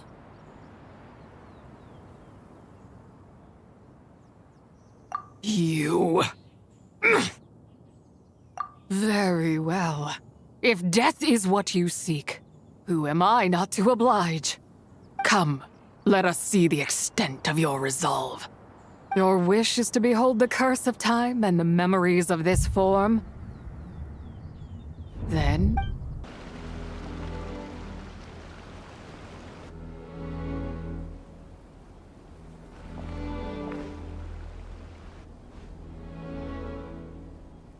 You who seek death, stand before me. My prison. I was merely a trace of impure energy within Zapai's immortal body. When her soul was shattered, it should have been the end of me. But then, the one who governs time descended from on high and froze the moment of her death. And so, I remain in this world, unable to find release. A mortal who knows of her existence and would dare to speak her name. Who are you? Help. No, there is nothing we can do for each other. Her power, the one who governs time, it has surrounded me ever since. A blessing and a prison. All at once. No. I have been asleep in this prison for countless years, until a familiar presence woke me. Then, through that mortal girl's eyes, I saw it. As pure and bright as ever, unchanged across the millennia. It was the moon. That place is called Chuang Terrace. Did later generations rebuild the altar in a new location? It looks just like the one used to honor Zapai. Could it be that traces of what happened back then still remain in this world? That memory is embedded deep within the essence of Tsubai's soul. It is one that should have been forgotten. Yet, it is precisely that which haunts my every waking moment, fuels my rage, and denies me a modicum of peace. Now you, a mere mortal, come to seek that which is forbidden. So, let us see whether the fire that fuels your ambition is a hero's wisdom or a fool's courage. I shall relinquish control over this body's curse and let it devour everything within sight. Run as fast as you can, lest this prison become your grave. Look, it draws near. The river of time, come to sweep all into oblivion. A torrent of tears for the dead and departed. I shall wait for you at the end, mortal. Evade being swept up in its waters, and I will show you everything. Fail, and we shall sink into oblivion together.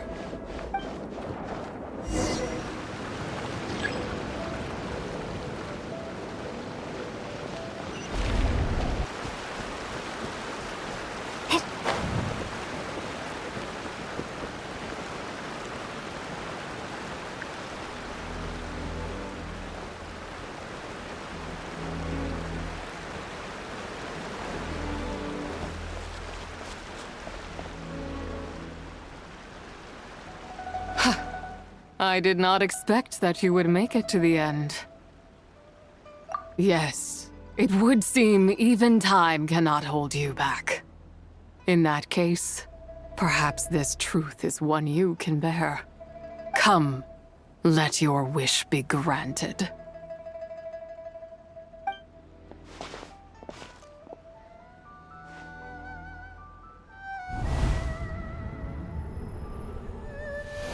Under moon eternal, in radiant night, a maiden grants silk, soft and light.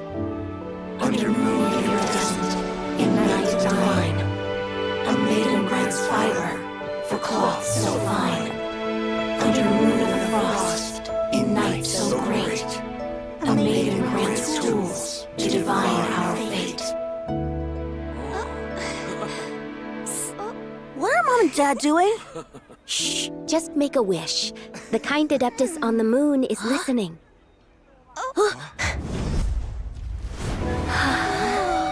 Look, it's Lady Tsubai.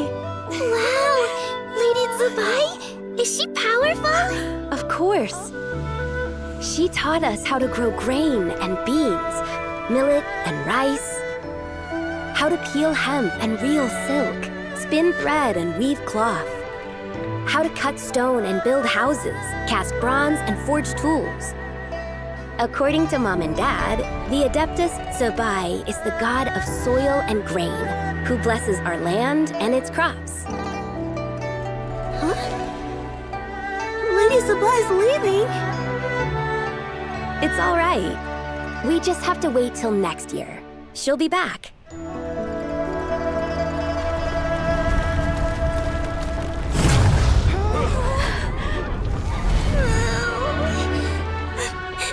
Mom and Dad are gone. Why hasn't Lady Tsubai returned? She'll come. We just have to believe. What is that?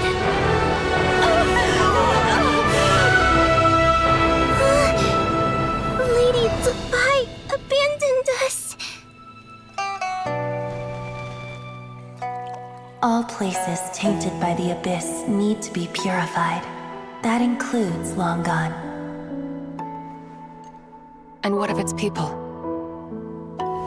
You know what will happen. You are but an emissary to the mortal realm. This is Heaven's will. There is no need for guilt, and no place for hope. I wouldn't dare. But the people of Langan honor me, worship me, pray to me. I do not answer, the guilt will be too much to bear. And if you do, you will meet the same end. Then as their god, I shall die among them.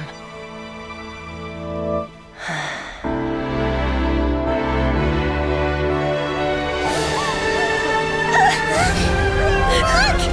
Lady Senpai came to save us! I knew she wouldn't abandon us! Run!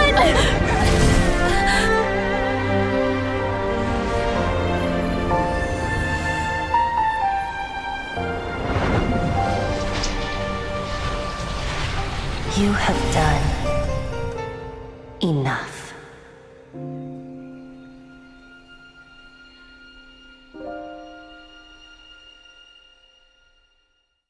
Now you know the truth. These are the memories that suffocate me where I stand and crush me under their weight. Not just my nation, but the people I loved. Were it within my power, I would ignite a blaze fierce enough to burn a hole through the heavens themselves. It was a time of war, one that ravaged heaven and earth. Remnants of the battles tainted with cursed power fell from on high and devastated Langan. The heavens decreed that the tainted filth had to be cleansed. No matter the cost, if I just had more time, I could have helped more people to escape.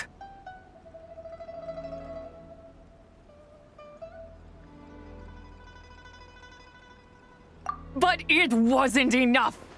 I just needed a bit more, and they all could have survived.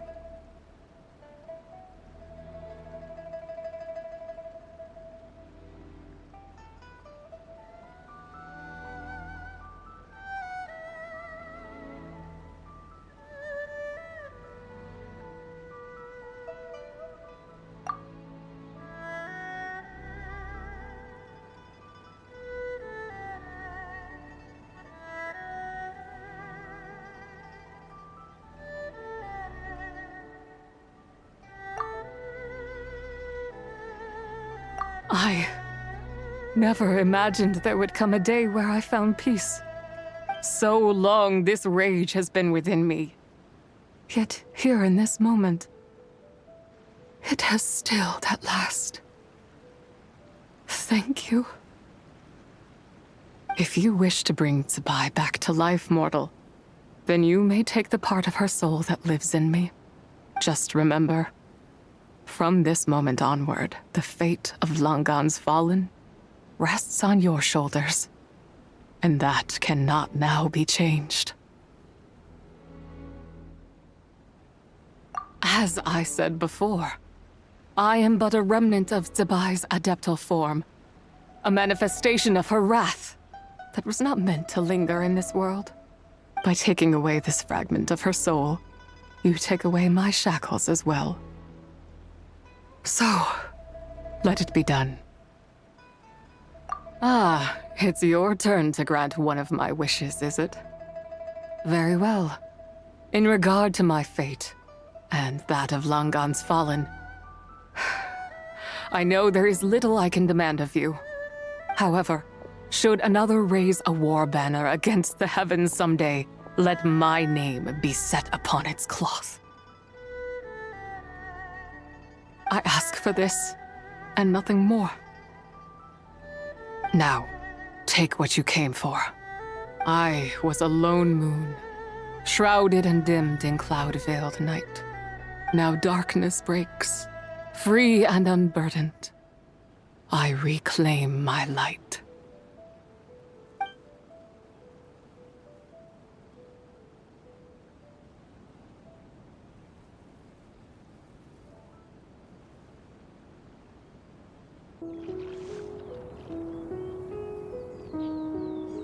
You think I am one to fold so easily? Ah, young one.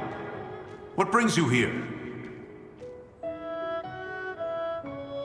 My, what exquisite mint seedlings. Was it you who planted them? I had not taken you for one so versed in the horticultural arts. I must insist that you visit Mount Hulao. There is much we could learn from one another. Ah, but this is Cloud Retainer's abode. She does not appreciate the verdant wonder that is mint. We should leave at once. If she sees us here, there is little I can do to protect you. You weren't? Was it Mooncarver then? My, what nerve he has. What? Looks like Mountain Shaper is back to normal. Has the matter with Zizhi been resolved then? Wow, that was fast. That took, what, like a second? A second to us, perhaps. But for the traveler, I imagine it felt much longer than that. One's plan was most successful then. And you're all right, Traveler. You don't feel strange in any way? Well, sounds like good news all around. I'm glad this matter is resolved. What is this matter you speak of? The possession of that mortal child? The matter of Zizhi may have been resolved, but there is another that is far from over. The mint you planted around my abode. Perhaps you have a moment to spare for a little chat, Mountain Shaper.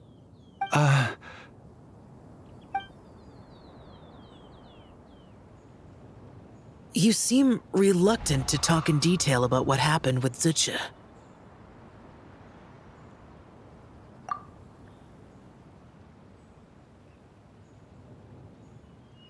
Don't worry. I won't ask you to reveal her secrets to me. And I doubt the other Adepti will either. Huh?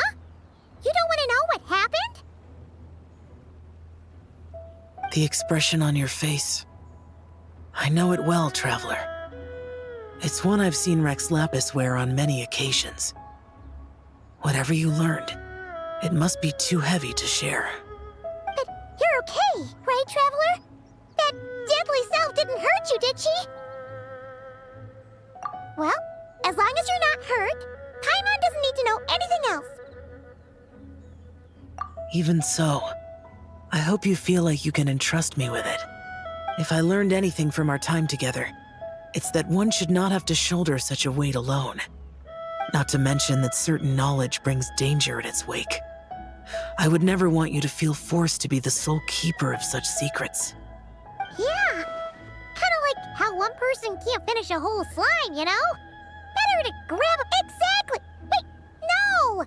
Paimon's just saying we've got loads of friends who'll be more than willing to lend an ear.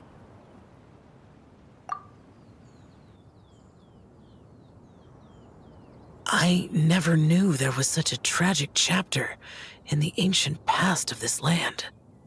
So, the people of that nation worship the White Horse Adeptus as the god of soil and grain. It would seem, then, that Rex Lapis had a similar reason for withholding the details of his recent trip. I've often wondered if he had companions to stand by him before we met.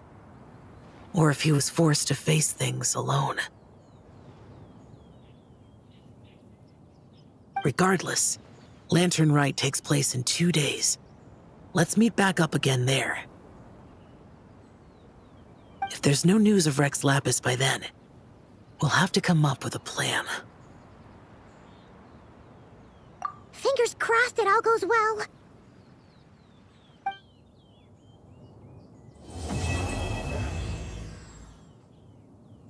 It's time to meet back up with Xiao. Let's head to Mount Outsong.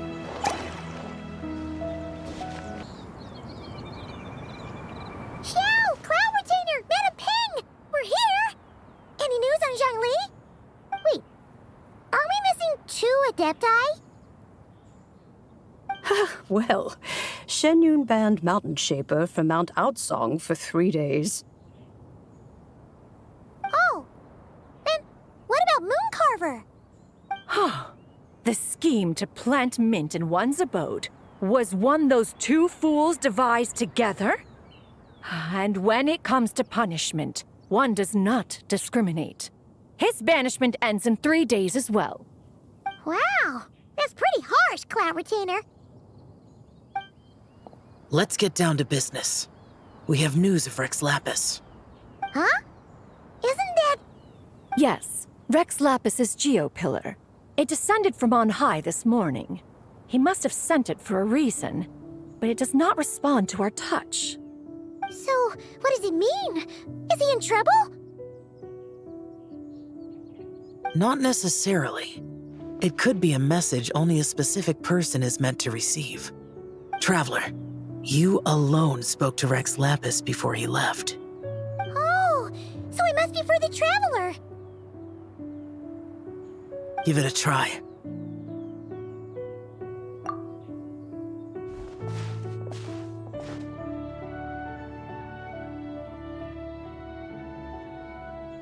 Come to the spring on Mount Chingsa.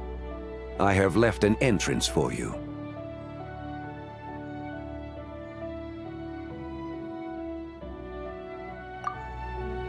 Well? Just as one surmised, it seems that Rex Lapis will not countenance our involvement in this matter. That would not surprise me in the slightest. He's always had a soft spot for the Traveler, after all. But be that as it may, we have served Rex Lapis for millennia now. In other words, I'm sure this has nothing to do with favoritism. He's probably just trying to protect us. That's right. So you mustn't let your guard down, even if Rex Lapis is by your side. All right, let's get going. We'll try not to keep you all waiting.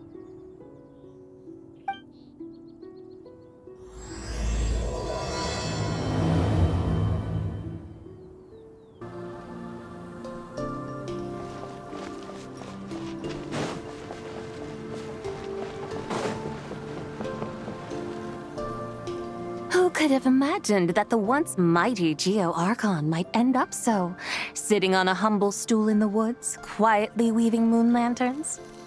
You really do look like an old man now. This is a Shao lantern, not a moon lantern. In ages past, when the gods waged war and the world was in turmoil, these lanterns were lit to guide fallen warriors back to their homes. Had you tarried in the mortal realm for but a little while longer, you might have become quite accustomed to them. Even so, it bears such a striking resemblance to the moon lanterns they used to offer up to the heavens. Could this truly be mere coincidence? Perhaps in some sense it is, yet in another, it isn't. For instance, who is to say that some of Langan's magnificent jade did not become part of the very foundations upon which Liyue Harbor now stands? It is conceivable that this ritual was transmitted in such a manner too. Now, let's not let ourselves get carried away. For all its splendor, do not forget that, in the end, even Langan could not escape its heaven-sent fate. Alas, it is just a pity that the little creatures of this world may never again lift their eyes to the moon, even should misfortune befall them. But you, Geo-Lord, now that you rule this realm, why take the trouble, not to mention the risk, to visit one who bears such profound guilt as I? Are you not afraid that you might be sullied by the curse of time that was laid upon me? There is no risk to speak of. At least, not in comparison to that which you took when you defied the heavens all that time ago. As I have stated, time and again, it was not I who defied the heavens. Geo-Lord, the ancient affairs of Langan have nothing to do with me, for I am but one of her deadly selves, severed before her demise. My name is not Zibai, but Zichao. Surely you did not take us for one and the same solely on the basis that we may all assume the form of white horses? Sorry to break it to you, but you seem to have found yourself the wrong white horse. Anyway, do tell me, what urgent matter brings you here? Very well then. I have come to ask for Zibai's shade. Oh? So, the Geo Lord has set his sights upon Zubai's human soul. And what is it that you intend to do with it? The world outside is changing. With the new moon's birth, the confines of the shadow moon are gradually disintegrating. In other words, the heavenly soul is set to return. Consequently, strange phenomena have manifested within Longon's former domain, leading to the earthly soul's reappearance as well. The last of the trio, the human soul, is in your possession. Most intriguing. My intention is to gather all three together, so that an old friend may finally make her return. I must admit, it seems that some remarkable affairs are coming to pass in the outside world. Yet there is one thing you seem to have overlooked, Lord of Geo. Back in the day, it was you that freed me from that painting. And afterwards, I took up arms in your name. Together we first subdued Chenyu Vale, then brought peace to Mount Qingse. It was for this cause that the contract between us was made. But now that the debt has been repaid, what cause have you to expect my aid? Zubai and I have long been friends. Given not only that you were manifested from a corrupt desire within her divine form, but that you also possess a fragment of her soul. How can you purport to be the wrong white horse?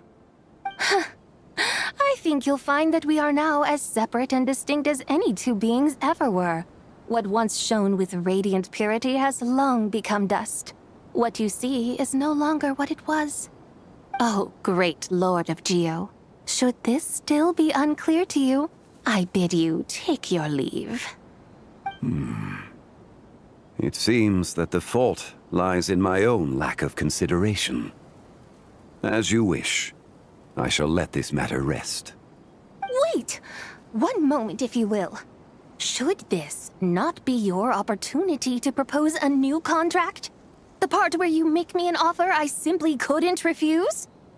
Even those puny mortals know how to haggle when striking their bargains. Should you, the famed god of contracts, not likewise strive for success through negotiation? Come now, enough with the posturing. It's time to name your price. Very well. I had, in truth, prepared a new contract for your consideration. I knew you would not come before me unprepared. Yet, you should know that I want for nothing, for I live in the mountains, carefree and untroubled. Occasionally, I even find sport in teasing the mortals who stumble into my presence. Then why persist in telling them those ancient stories? I speak of what transpired before the sky collapsed and the earth sank into itself. That is merely my way of passing the time.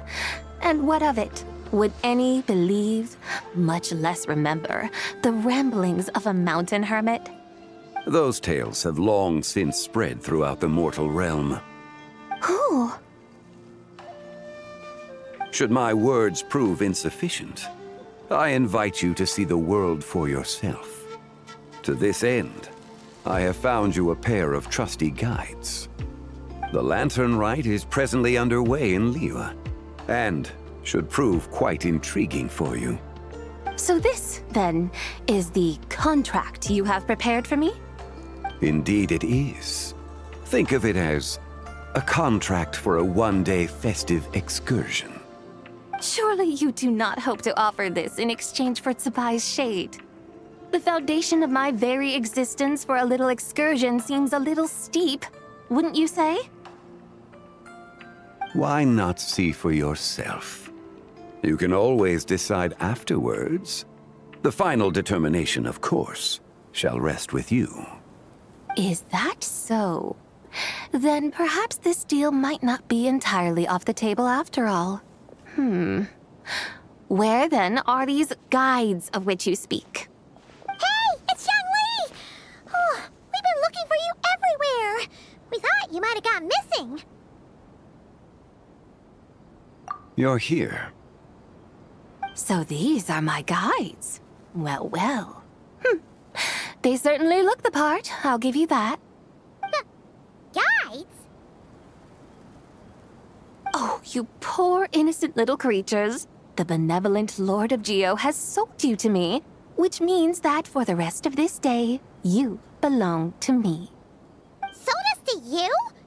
Just what have you gotten us into, Zhongli? The situation is not quite as dire as that would sound. I ask only that you accompany my Adeptus friend on a tour of Liyue. I would suspect that depends on how well you entertain me. Entertain you? Let us start with this Liyue harbor of which I have heard so much. Nowhere is quite so fascinating as a place teeming with little mortals. How come this Adeptus sounds so different from what Paimon imagined? Okay, we'll take care of it. Get ready to find out why they call Paimon the best travel guide in all of Tibet. Look, we've arrived at Liyue Harbor. Not only is it Tibet's busiest port, it's also the beating heart of Liyue. So, dear Madam Adeptus, where would you like to go first?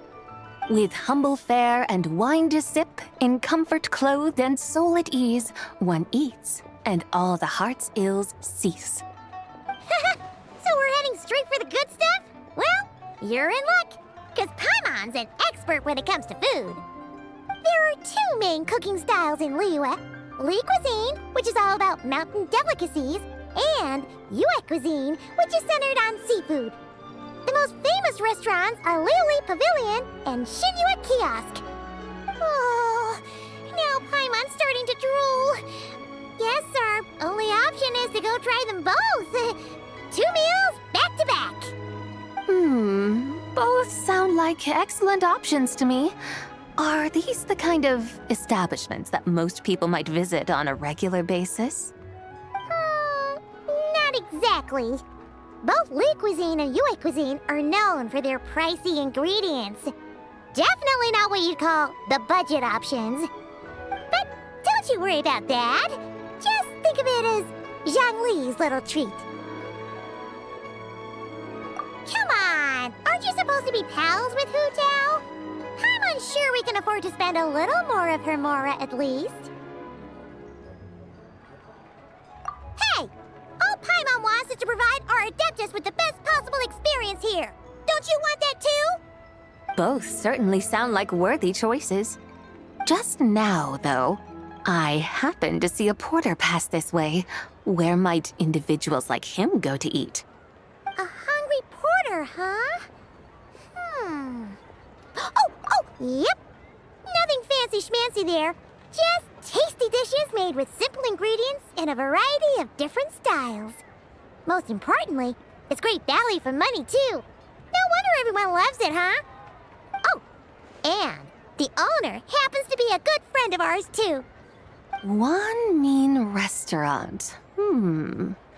Yes, even the name itself feels lively and down to earth. All right, let's make it our first stop. Yippee! That's a great choice, too. Alrighty, let's head over there right away. Paimon can't wait to dig in. Wamin Restaurant, here we come.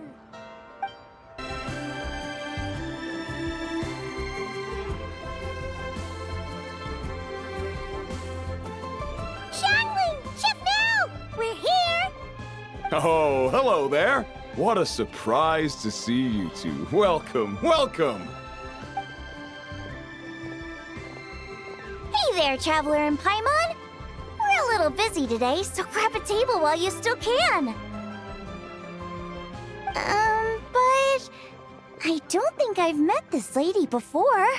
Is she a new friend? You could say that. Oh, I see. Well, hey there. A friend of the Traveler's a friend of mine, too. Don't worry, we'll take good care of you. Just order whatever you want, it's on the house. By the way, I'm Zhongling. I cook here at Wanmin Restaurant. What's your name? Miss Zhongling, have you ever heard of the White Horse Adeptus? Of course. What about her? I am her, and she is me. You're an Adeptus? Oh, you young'uns crack me up. Come on, Xiangling. You've got to keep up with the times. Haven't you heard of cosplay? It's like a role-playing game where you dress up as famous characters and pretend to be them. Seriously, it's all the rage, and it looks like this young lady is quite the expert. Your friends sure keep their fingers on the pulse, huh, Traveler? Wow, Dad. Didn't know you were so tuned in. But how come I haven't heard about it?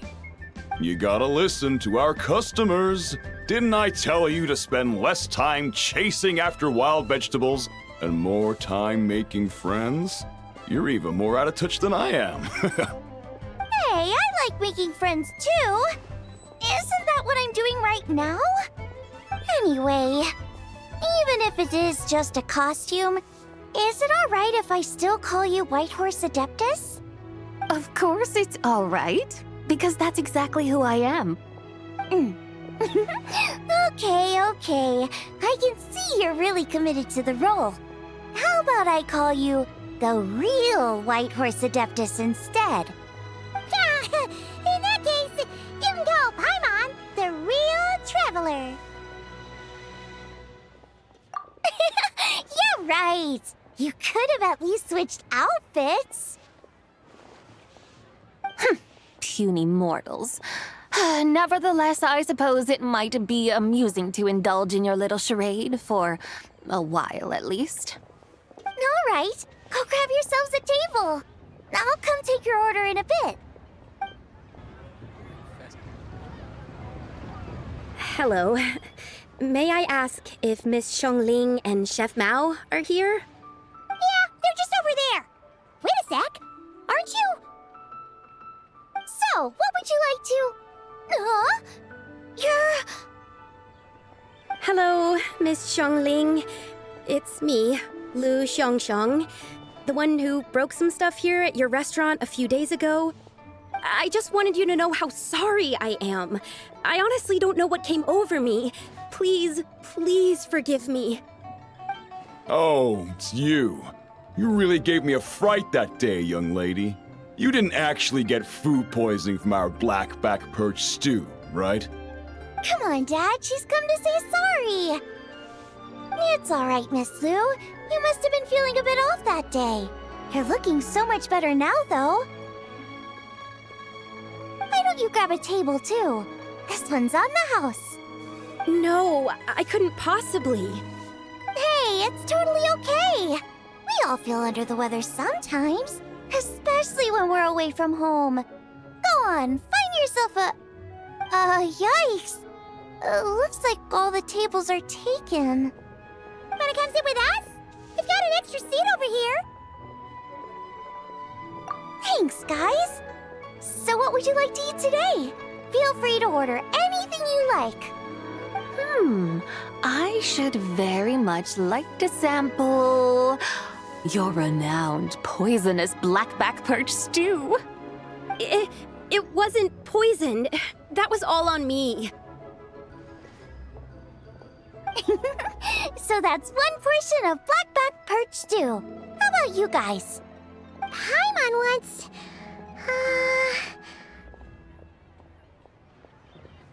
Sure thing! Looks like Paimon's having trouble making up her mind. Anyway, I guarantee you'll love it. Let me think. Well, since the blackback perch stew is on the spicier side, I guess it makes sense to balance it out with a serving of stir-fried shrimp. And since it's lantern rite season, you better try out the triple-layered consomme and come and get it too. Those are our seasonal specialties. As for the carbs, since we've got a full table, how about some right at home? Along with our special chili mince cornbread buns. Trust me, you won't be disappointed. Then for dessert, I'll whip you up some Lucky Snow Delight. I just came up with it a few days ago, and I can't wait for you to try it. Wow! Sounds like quite the feast. Looks like Paimon's in luck today. Am I the only one who thinks that's way too much? Not at all. Don't worry, I know what I'm doing. And to top it all off, our star dish, Adeptus Temptation. You should know that we don't often serve this here at Wanmin Restaurant. But since this is my first time cooking for the White Horse Adeptus, I'm pulling out all the stops. Okie dokie, just sit back and relax. I'll have your dishes out in no time. Hold on.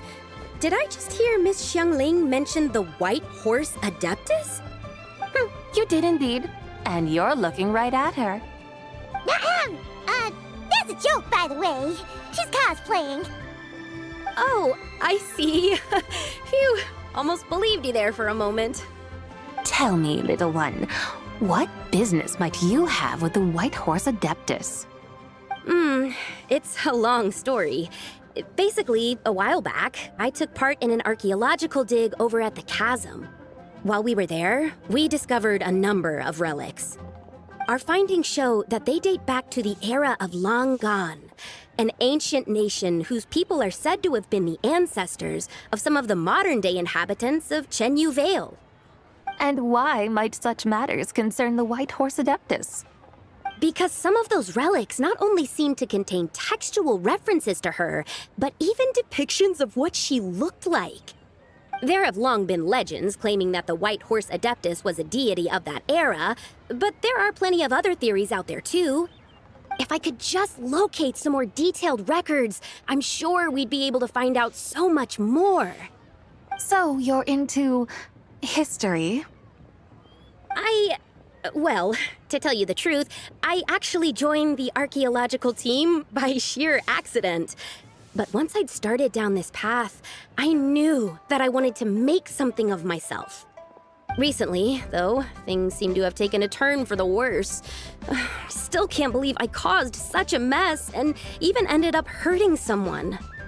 Oh, so you're considering becoming a martial artist now instead? No, I mean, they weren't seriously hurt. It was just a few scratches, and they let it go after my mother compensated them.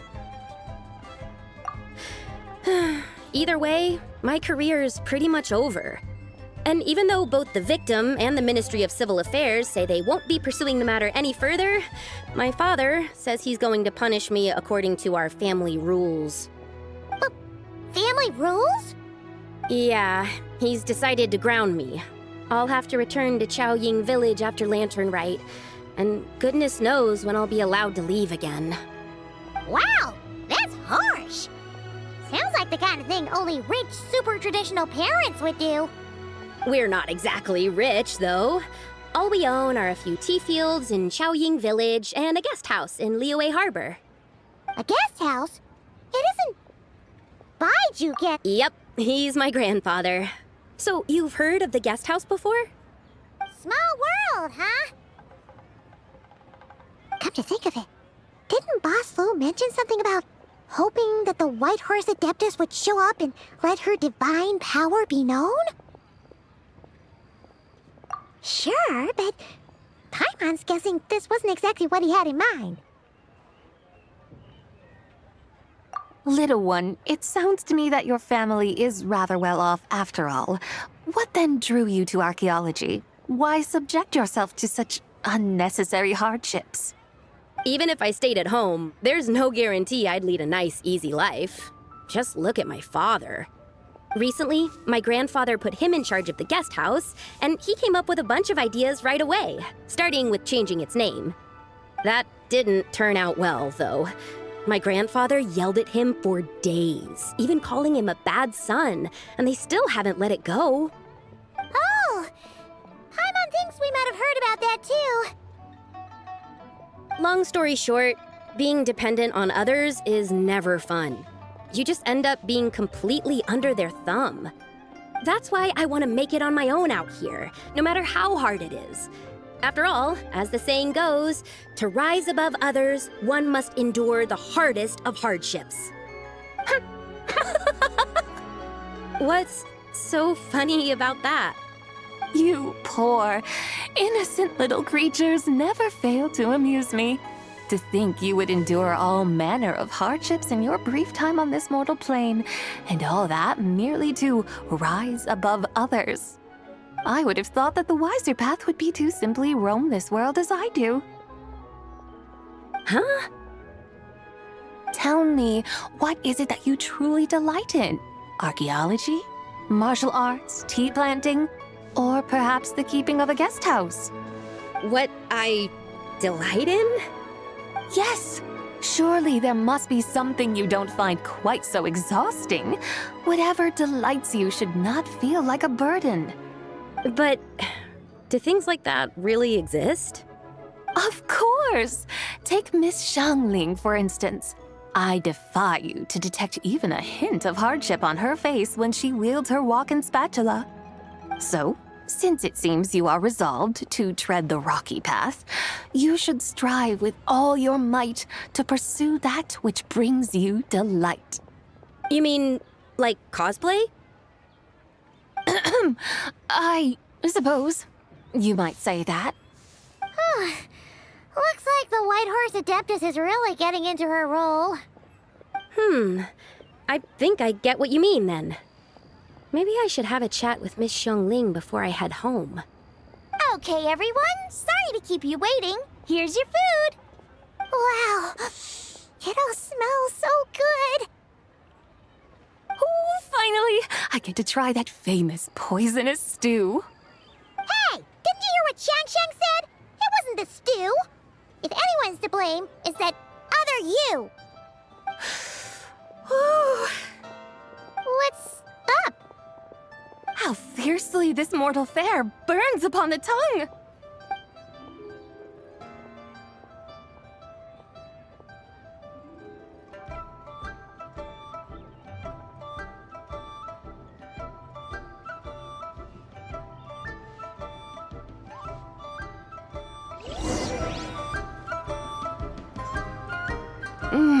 Most satisfying as poisonous stews go. So, where to now? Time, I think, to seek out some diversion? Oh, there's plenty of entertainment options in Liyue. Paimon will tell you that. The locals like to drink tea, walk their pets, play chess, watch operas, attend storytelling performances. Storytelling performances? You know, like listening to people telling stories. They're usually based on old Liyue legends, just like their operas. Stuff like The Divine Damsel of Devastation, Through the Eyes of a Dragon, or The Sanctification of Tao Do. What about the story of the bright moon that sits in the sky above us? Paimon doesn't think she's heard that one. Still, the moon does come up quite a lot. It's even in the name itself. The Yue in Liyue actually means moon. Since we're on the subject, you like telling stories yourself, right? Why don't we go check it out?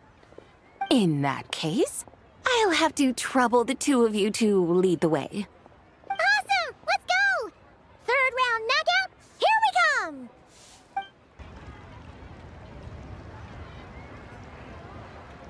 What a tongue twister! I'd have made a complete fool of myself if I tried to say it on stage without practicing it first. Huh! Call yourself Iron Tongue, Tien. Wobbly Tongue, Tien, more like.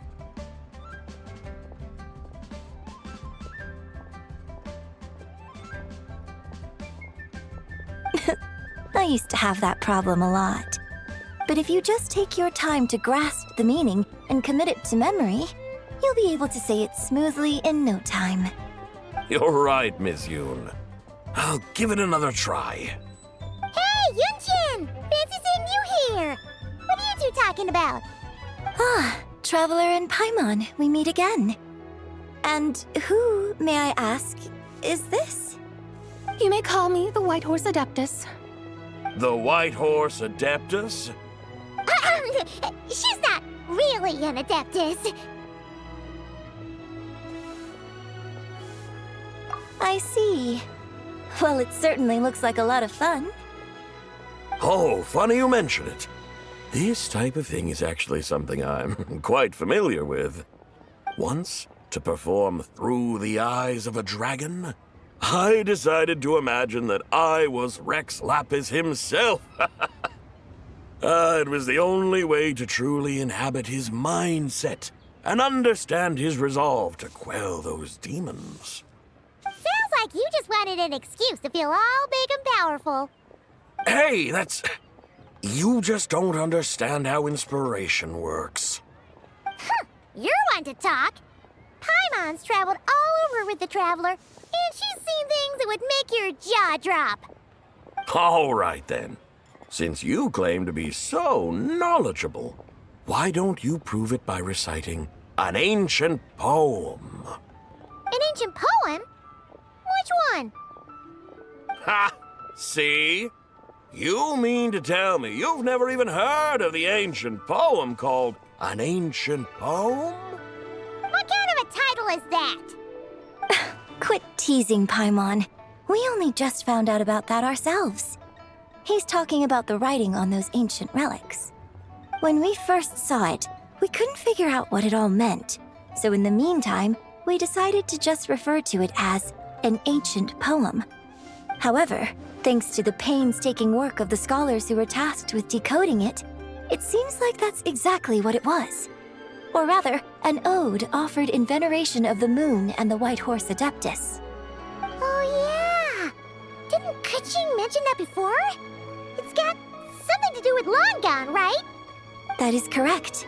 The Ministry of Civil Affairs has issued a notice stating that, although it is true that the moon may disappear tonight, we should be in no danger. In other words, there's nothing to fear. But if you're worried, we can always take a leaf from the Book of the Ancients. By reciting this poem, I mean, and calling for the White Horse Adeptus' aid. If we do that, I'm certain she'll protect our moon and keep us safe. Oh, seriously? Paimon has to get a look at this.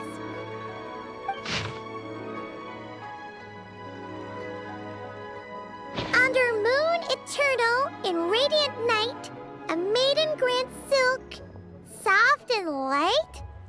What in Tibet's that supposed to mean? Under moon iridescent, in night divine, blah blah blah, something cloth so fine. Something about fields being plowed, something else about seeds being sown from the earth. Seriously? What is this?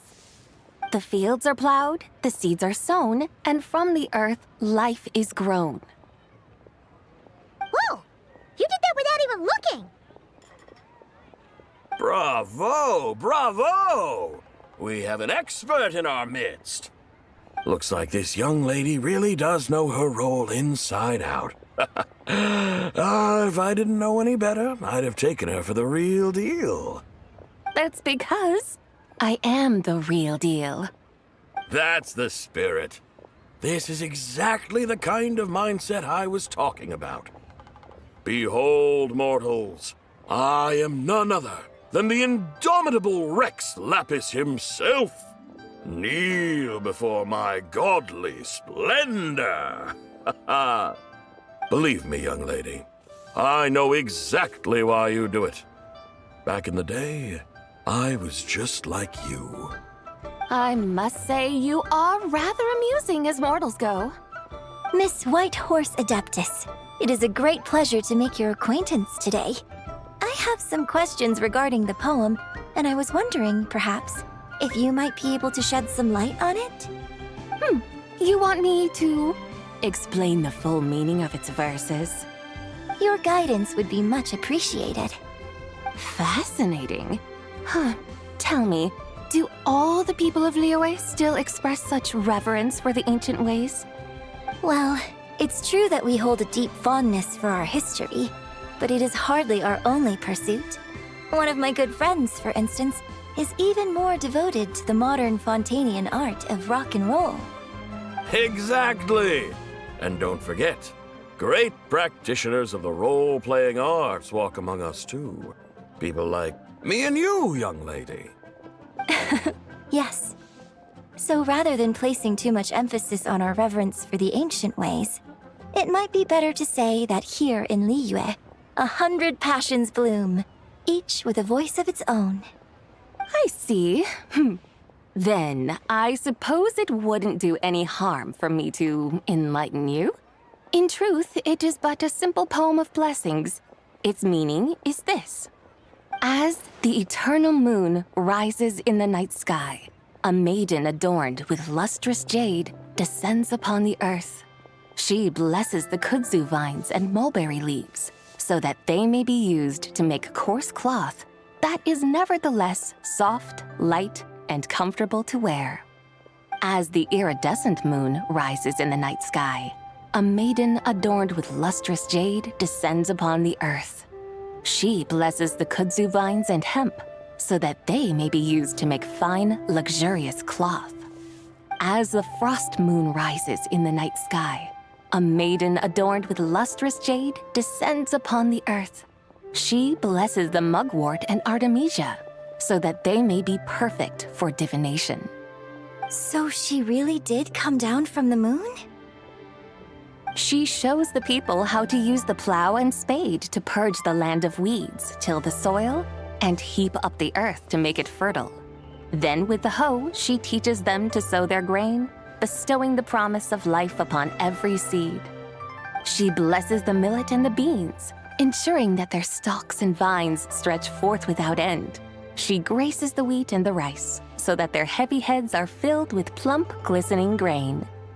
Sounds like she's a real pro at all this farming stuff.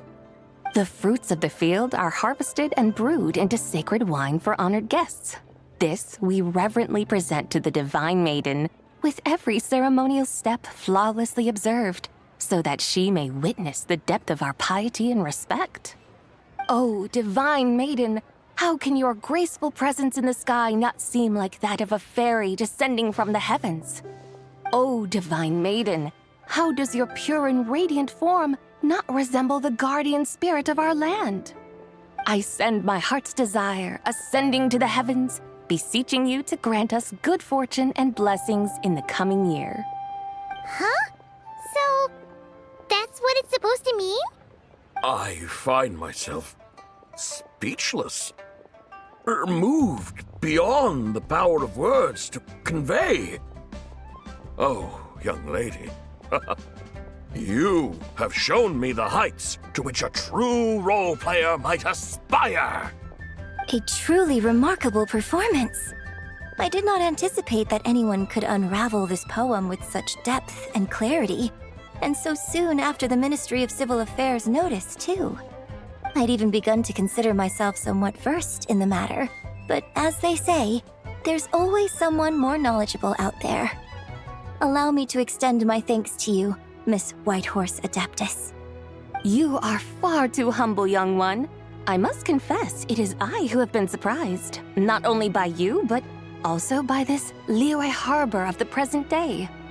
Ah, so you're not from Liyue. And what, may I ask, has surprised you about it? Oh, it's nothing really.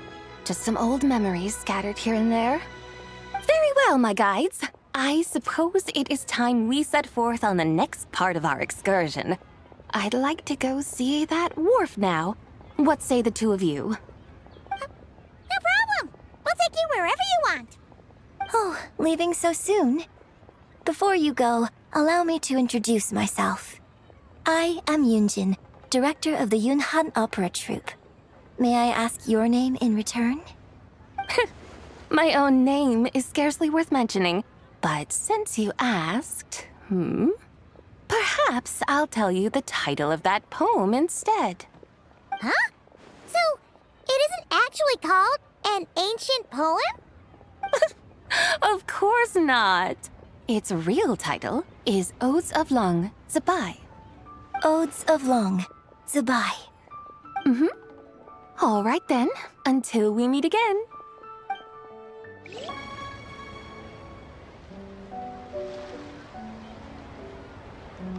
Hey, Ganyu! I almost forgot to mention. On my recent trip to Nodcry, I came across something really fascinating in the Frost Moon Scion's library.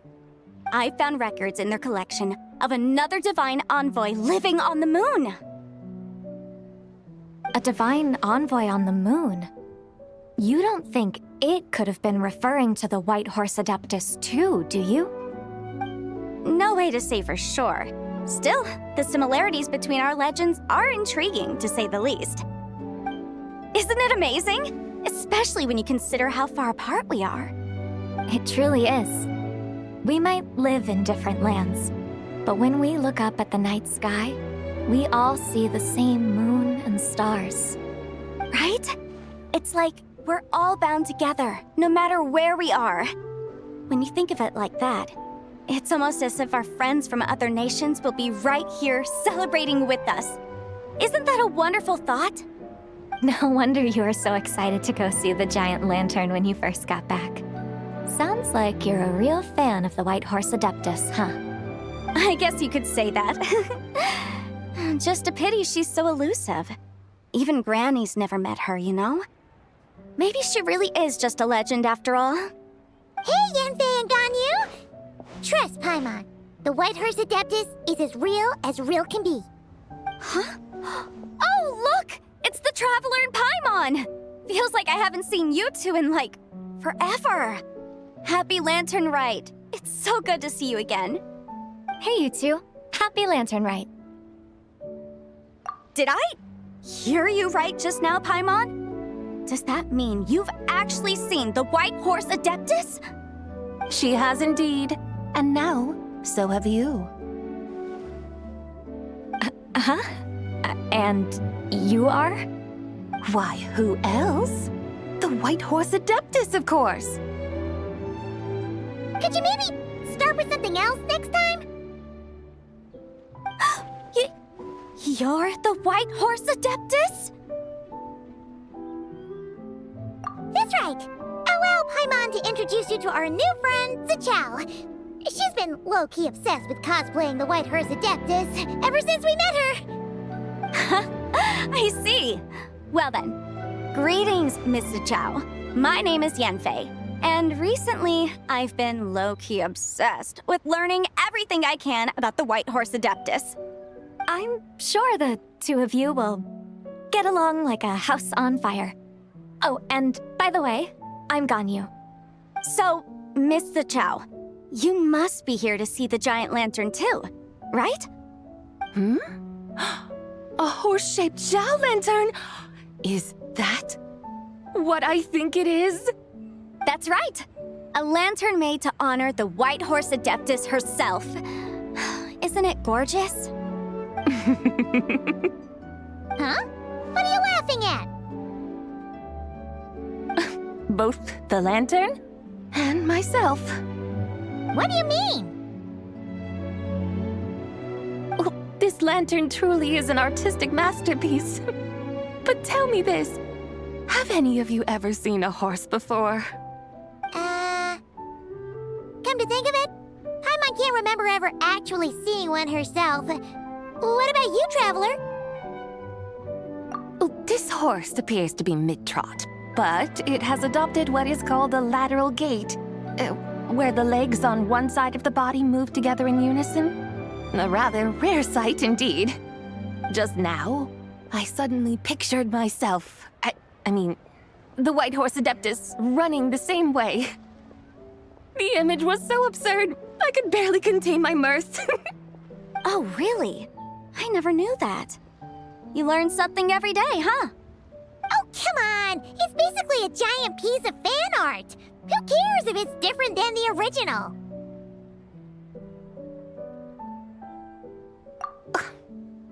I was merely laughing at my own ignorance. I came here thinking that the White Horse Adeptus's tale had been long forgotten.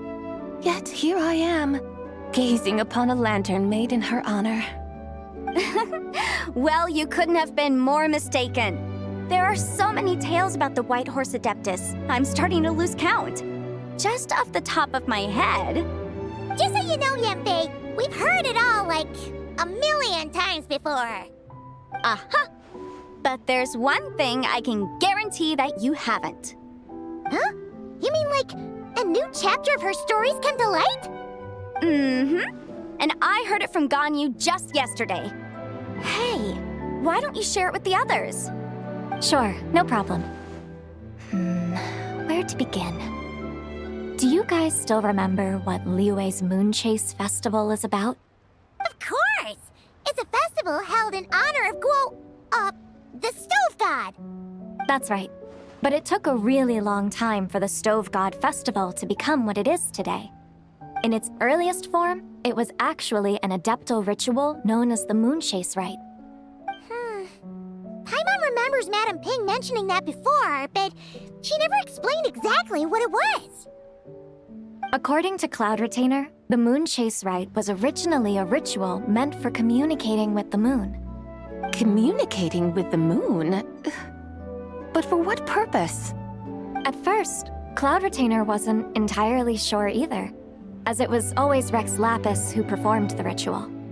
Whoa! Rex Lapis did it himself? Must have been a really important ritual. That's right. Unfortunately, despite numerous attempts, they never actually received any response from the moon, which is why they eventually stopped performing it. But then, just yesterday, Kutching took a picture of the moon being obscured by a dark hole to Cloud Retainer and asked if it had anything to do with the Moon Chase Rite. The moment Cloud Retainer saw it, it suddenly dawned on her that the rite might have been an attempt to reach the White Horse Adeptus all along. Does that mean Zhongli's been trying to bring back the White Horse Adeptus all this time? So how about that? Bet you never thought there might even be a link between the White Horse Adeptus and the Moon Chase Festival.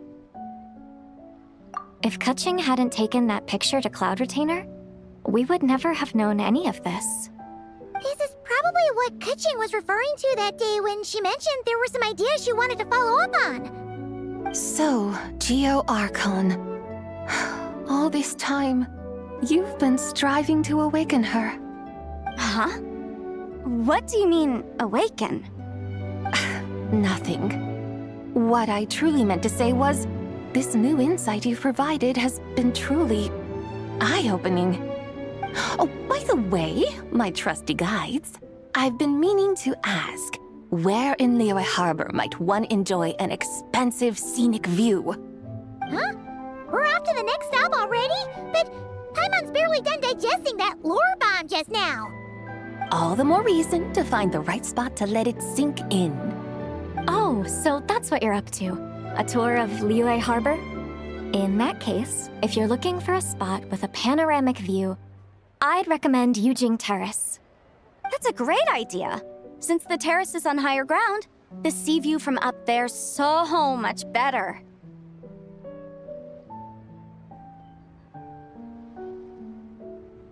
Great! Well, the lantern ride's about to start, so we should get back to Granny's now. Hope to see you all at the festival tonight. Oh, you're off too? All right then. See you both soon. See you soon.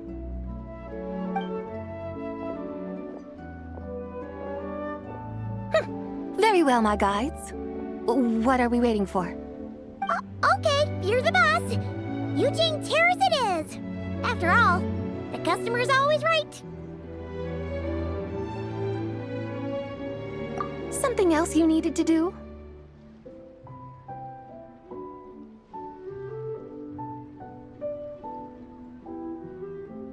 Oh, Paimon likes that idea. And what, may I ask, is a photo? It's this awesome invention that lets you record moments in the blink of an eye.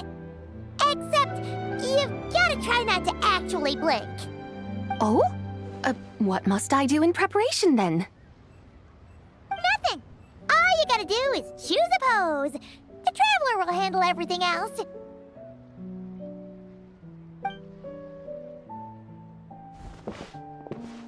Come on, let's give it a try.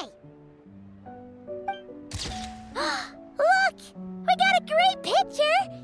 Paimon's gonna call it The White Horse Adeptus Meets the White Horse Adeptus in Liyue Harbor. Huh. They've even discovered a way to preserve moments in time. Now I truly am curious to witness what else these mortals might accomplish. Very well, let us proceed. Yujing Terrace lies in that direction, does it not? Hey, wait for us!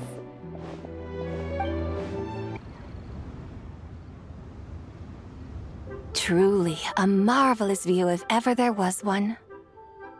It seems the charm of this Liyue Harbor is only heightened by the sun's dying light. And soon, people will start releasing their Xiao lanterns to mark the most important day of the year. Practically everyone will be with their friends and family, eating a big meal, chatting, and even setting off fireworks. Trust Paimon, it'll look even more amazing then. What do you say? Want to stay to see that? No need. Let us bring this weary day to a close. Weary day? You mean you didn't enjoy your tour? I had imagined you would arrange for me to witness some grand spectacle. Perhaps the descent of divine beings, the manifestation of the sacred before mortal eyes, or the appearance of a selfless hero come to aid the helpless and downtrodden.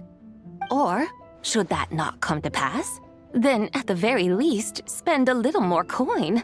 For that, it seems, is how one finds true enjoyment. Alas, but there was none of these. Instead, we merely filled our bellies, listened to tales, and gazed upon a crude imitation of my likeness. And now the sun begins its descent. What a day of quiet tedium. Well, we're so sorry. If we'd known that was what you wanted, we'd have done it all differently. It's all that Zhang Li's fault for not making the customer's requirements clear. Well, it's too late now. Do you still believe I would part with that soul fragment, now so intertwined with my very being? But...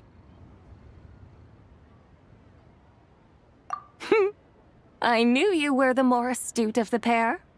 Huh? You were just trying to scare Paimon? It seems the realm of the Geo-Archon has a way of making one more stony-faced. So, you were just pulling Paimon's leg? Of course. I was merely engaging in a little banter with the two of you. Long ago, I shared tales with various mortals who chanced upon my mountain abode. Never did I imagine that those stories would endure. It seems I greatly underestimated them.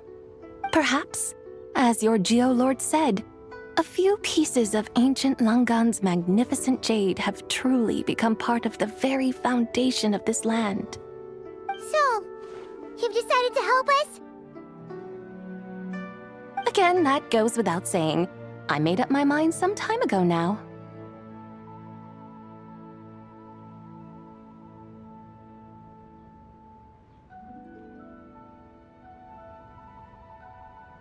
When I beheld a rather intriguing scene as I set foot in this city, I saw porters passing through the alleys, setting down heavy wooden crates from their weary shoulders, peddlers pushing carts as the kites and lanterns upon them rustled gently in the breeze.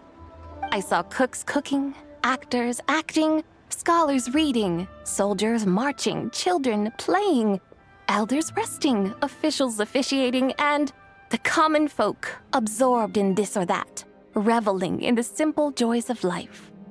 Some, it seems, have already found that which stirs their hearts, while others continue to fret, troubled by uncertain futures. Yet, in this gentle and serene order, each holds fast to their anticipation, not only for the celebrations to come, but also for the first light of the morrow. Scenes I once yearned to behold now unfold before me, no longer in Langan, but in Liyue Harbor, thousands of years on. How wondrous is this mortal realm! Thank you, Whitehorse Adeptus! Thank you so much! Adeptus, Adepti, perhaps the singular art in which we are truly proficient is that of sequestering ourselves within the high mountains.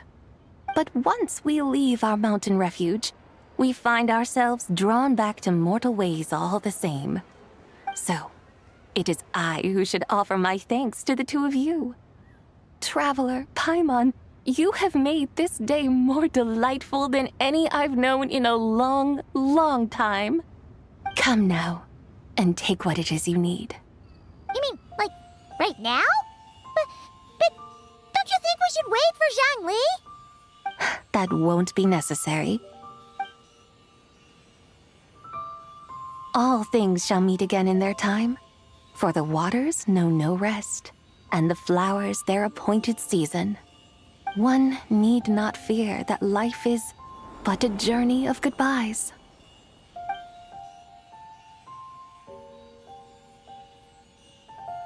Is she gone?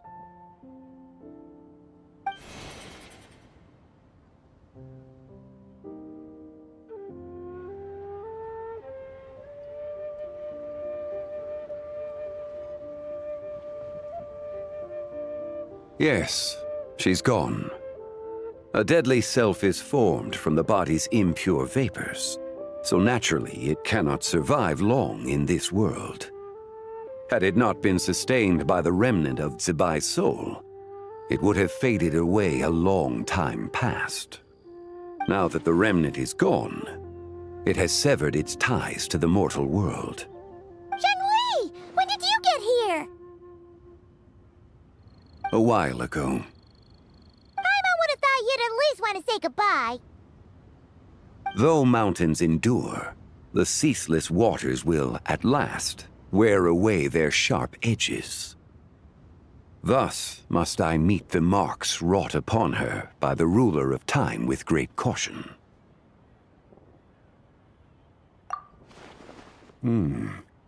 It may be goodbye for now, but someday we will meet again.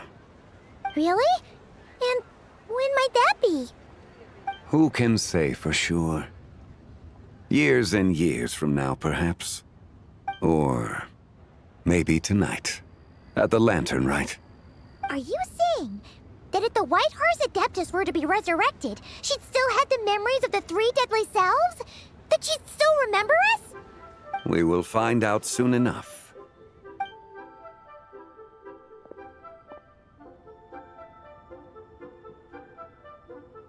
It is time. The rite is about to begin.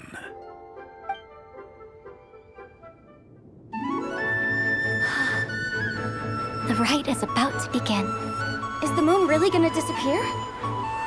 Got your lanterns ready, everyone? All set.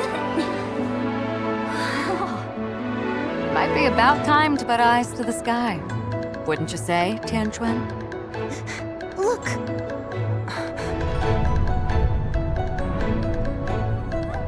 When the sun's out, eat the sun. When the moon's out, eat the moon.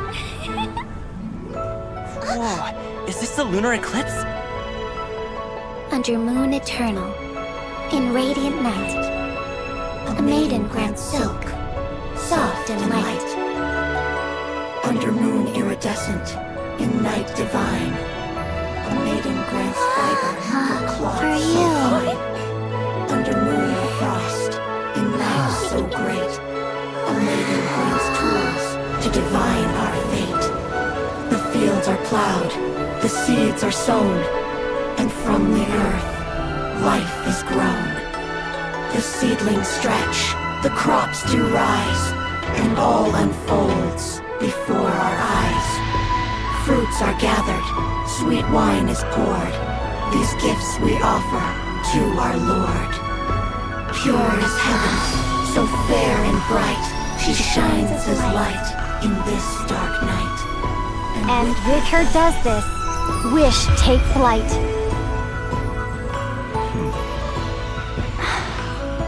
Devoted soul, scattered and unbound.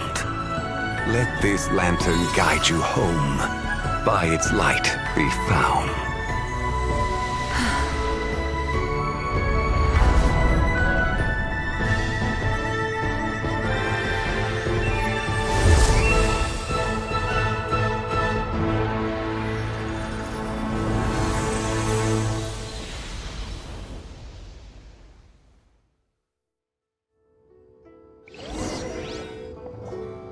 Did we do it?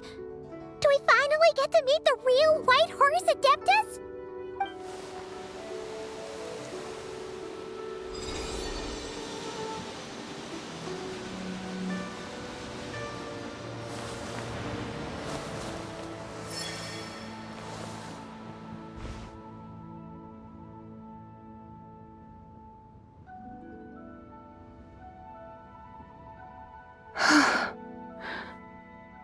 This place...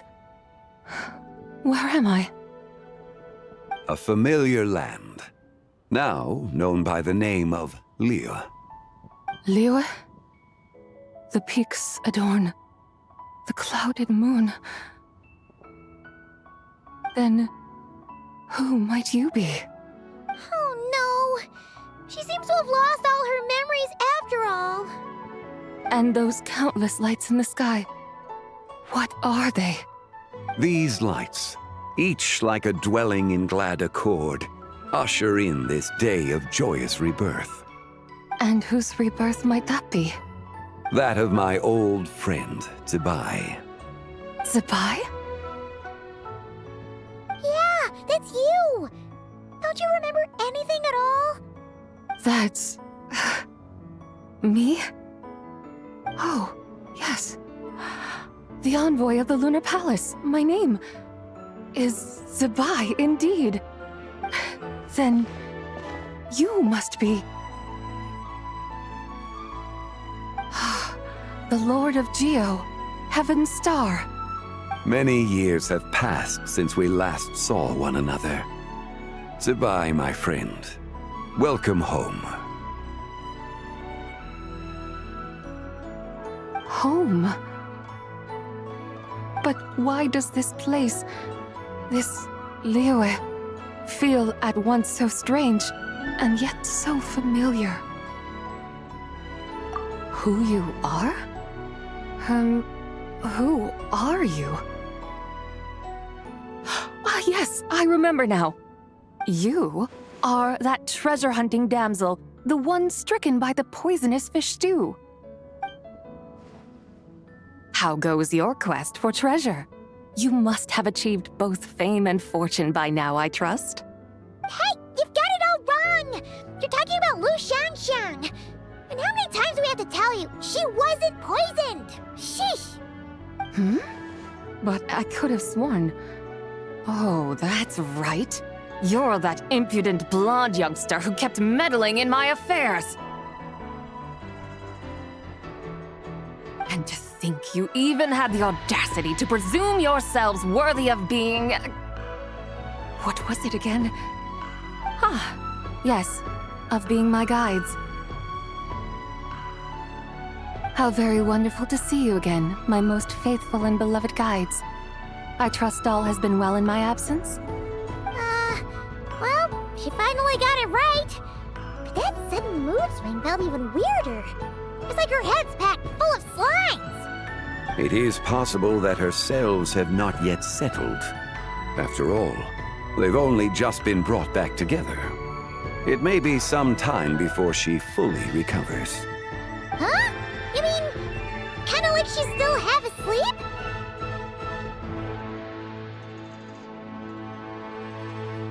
That I cannot say for certain. Perhaps a few days. Perhaps a few years. A few years? Mortal years are but a poor measure when divine beings tread the realm of dreams. Well, if you say so. Anyway, at least she's whole again, right? That already seems like a pretty good outcome to Paimon. Yes, there is little cause for worry. We need only wait and let time take its course. Say, what are those little creatures over there up to? Celebrating Lantern Rite, of course. And those lights up in the sky? Those are all Xiao lanterns. This year, each and every one of them carries a little wish inside. Lantern Rite. Then, may I join in too? Of course! Why else do you think we've been running around like headless chickens these past few days? Tell you what, Traveler, why don't we take the White Horse Adeptus out to celebrate? Who knows? Maybe seeing some familiar faces might help her find her feet?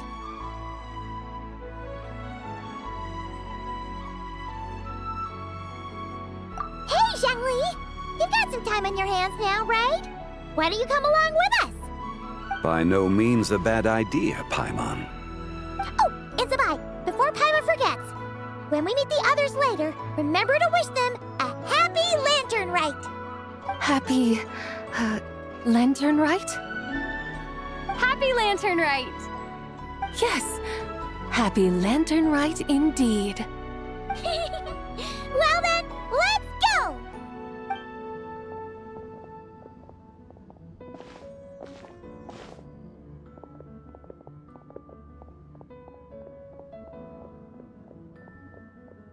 Lantern Rite. A night of joy, reunion, and moonlit blessings for all.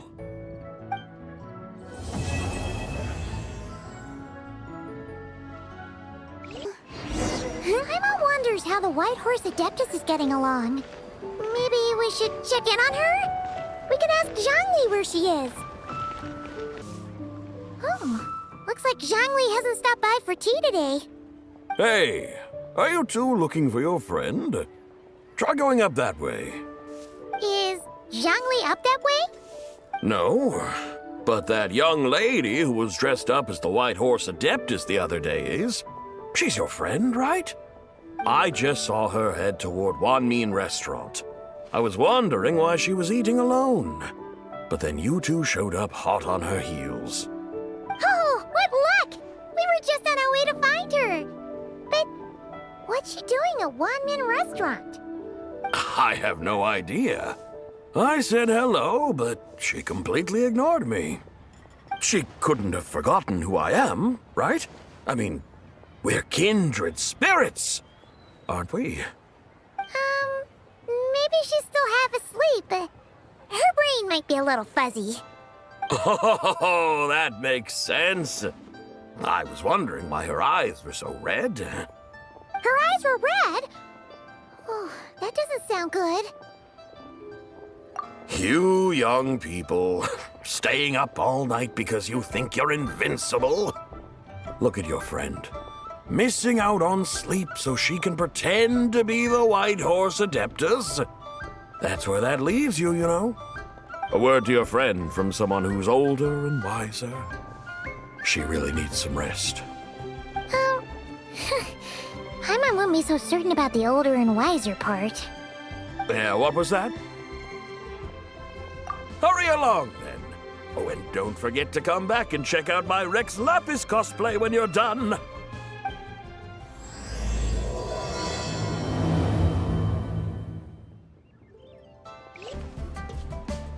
Where's the proprietor? Come out and see me at once!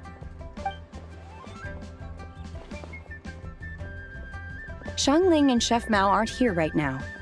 What can I help you with? And who might you be? My name is Shenhe. I work here at Wanmin Restaurant. Shenhe. Shenhe. Are you that crane adeptus who loves planting mint? It's been a few days. Have you improved your gardening skills? Did you manage to cover the slopes with mint? Mint? I don't know anything about mint. But I am familiar with Qingshen and glaze lilies. Ha! Already casting mint from your mind. How can a practitioner of self-cultivation be so fickle, chasing after every new plant that catches their eye? I'm not sure I get what you mean. Are you delirious from hunger? Would you like something to eat? Shenhe! White Horse Zabai! So this is where everyone is! Traveler, Paimon. It's been a long time. Happy Lantern Rite.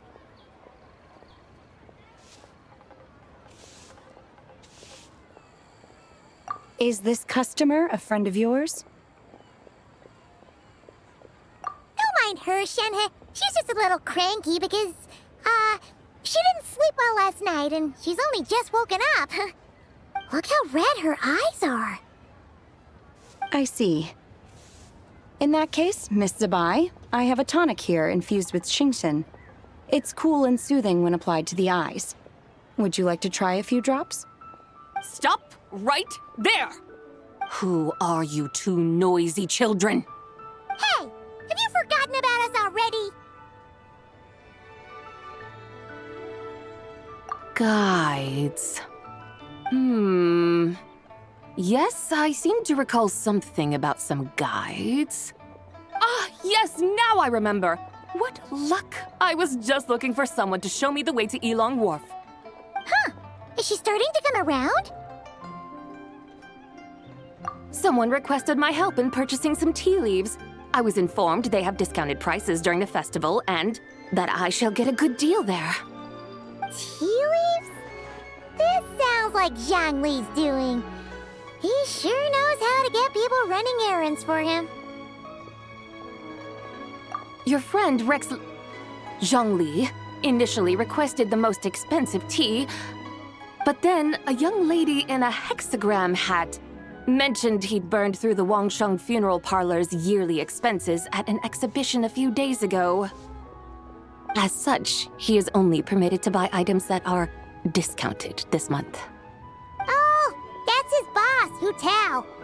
It's about time she realized the problem and put a stop to his spending sprees. Oh, I see. So that's why you're here. Unfortunately, Wanmin Restaurant doesn't sell tea leaves. If you're truly in need, I could gather some wild tea from the mountain slopes. You don't sell tea leaves? But I remember your boss, Miss Lu, saying that she owns tea fields. You really should get some rest. The person you're talking about isn't the boss of Wanmin Restaurant. She's just like you. She came here to eat. Is that so? Life really is full of surprises. What surprises? Your brain really is as gooey as a pack of slimes. I can't believe Zhongli entrusted you with going all the way to Yilong Wharf and buying tea. That would be excellent, my dutiful guides.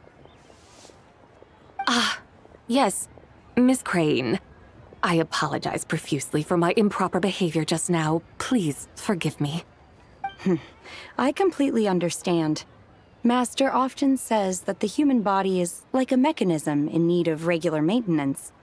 When a person cannot rest at night, they are sure to become irritable and on edge. Miss Crane, you appear reasoned and compassionate on the surface, yet I sense dark forces churning within your spiritual core. Those red ropes you wear are what bind them, am I correct? Oh, you can sense that? Indeed. I also sense that with your strength, you might try undoing one or two of those bonds when training. Untie Shen has ropes? Wouldn't that be risky? Though the use of red ropes to bind the soul is a wondrous technique, practitioners must eventually learn to break free from external aids and look within themselves for restraint. Master has told me similar things, but I am not ready yet. Your self-cultivation has progressed far enough. Then I will seek further guidance from my master. If you still have doubts, you can find me at the Baiju Guest House. I'll be taking up residence there for a while. For now, my dutiful guides, let us be off.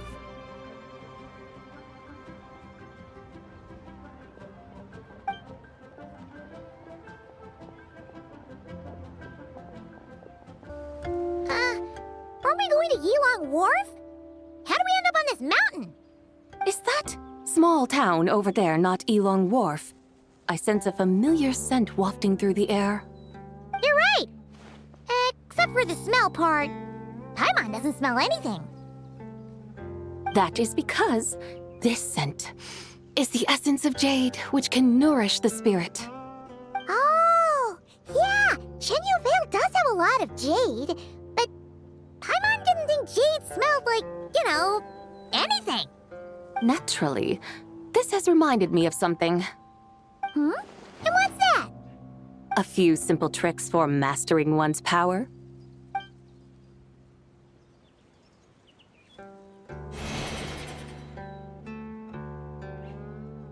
What is that thing? I'm sure you've been to Yilong Wharf many times before, but I wonder if you've done so while cruising through the air. You've been such dutiful, dedicated guides, so allow me to offer this fresh experience as recompense. Please step in.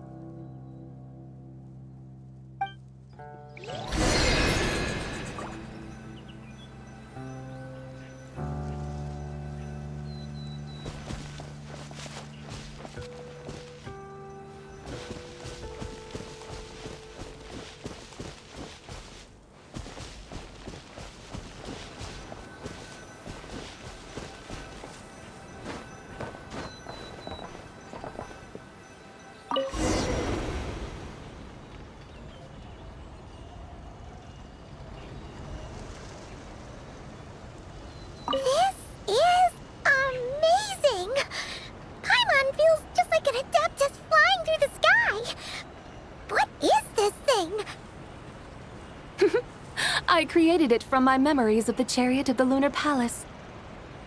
Many years have passed since I last laid eyes upon it, so there may be some discrepancies. Nonetheless, it is functionally much the same. A lunar chariot? Wow! Paimon never imagined she'd get to ride in one! So, Sabai, does that mean you used to work on the moon? Work. That's an interesting way to phrase it, though I suppose you are correct. I was once an angel, a member of a race tasked with guiding humanity. Then, graced by serendipity, I became a moon envoy. Huh? What's a moon envoy? Some kind of super important angel? As you would understand it, a moon envoy is a job title. Any angel, or non-angel, can become a moon envoy. Does that mean you're not the only one? Of course not. Though my memories are still hazy, I vaguely remember some of my colleagues. There was one who liked to take on the form of an ibis. An ibis? Could it be... Can all moon envoys turn into animals? Does that mean Lauma could take that job? She can turn into a deer, and moonchanters are some sort of Luna envoy anyway, right? Moon chanter? I have no idea what those are. Oh, okay then.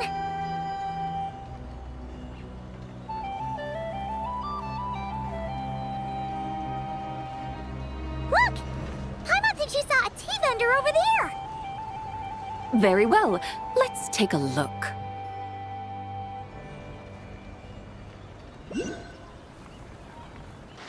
Welcome. Please have a look around. We only sell teas of the finest quality sourced directly from Chaoying Village. Right now we're offering a special discount for Lantern Rite. Look over there! Discounted tea!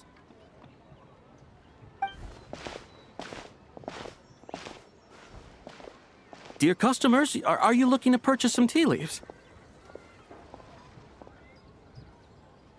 I can see from your bearing that you are no ordinary customers. My humble shop has some exquisite teas that should satisfy your more refined tastes. We're not here for quality. We're looking for a discount. A discount? Well, that's a coincidence. Our Sungla tea is on sale right now. A special festive offer. Something about the name of that tea sounds familiar to Paimon. Buy 3 boxes of Sungla tea during the festival to get 10% off. Buy 4, get 20% off. Buy 10, but... That's right! 10 boxes at half price. Have you been to our shop before by any chance? Oh, Paimon's definitely heard this spiel before. 3, 4, 10, 10, 20, 50. Sabai, what are you muttering about? When purchasing 3, 4, or 10 boxes, the corresponding discounts are 10, 20, and 50%. The intervals between the two sets of numbers are 1 and 6, and 10 and 30. Look! Her eyes turned blue! That's gotta be a first! If the differences between intervals remain equal, the interval after 6 should be 6 plus the difference between 6 and 1, which is 11. Similarly, after 30, the next interval should be 50. Therefore, extrapolating upward, the next two numbers in each set should be 21 and 100. You're making Paimon's head spin! Those numbers, what do they mean? They mean that if we buy 21 boxes of Sungla tea, we should get a 100% discount! 100% discount? You mean we'll get them for free? Oh, there was a pattern to the discounts. Is that right? The pattern we speak of is mathematics, little one. A pattern that is always right. That's amazing!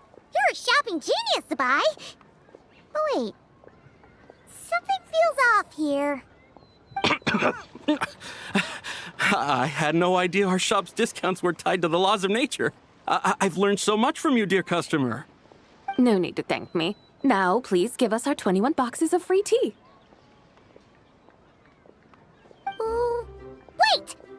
What's the matter? Paimon just realized what it is that's not right. It took you long enough. We got the short end of the stick! Think about it. If we don't have to pay when buying 21 boxes, then if we buy even more, the vendor should be paying us money instead, right? Huh? Hey, Zibai, work this one out.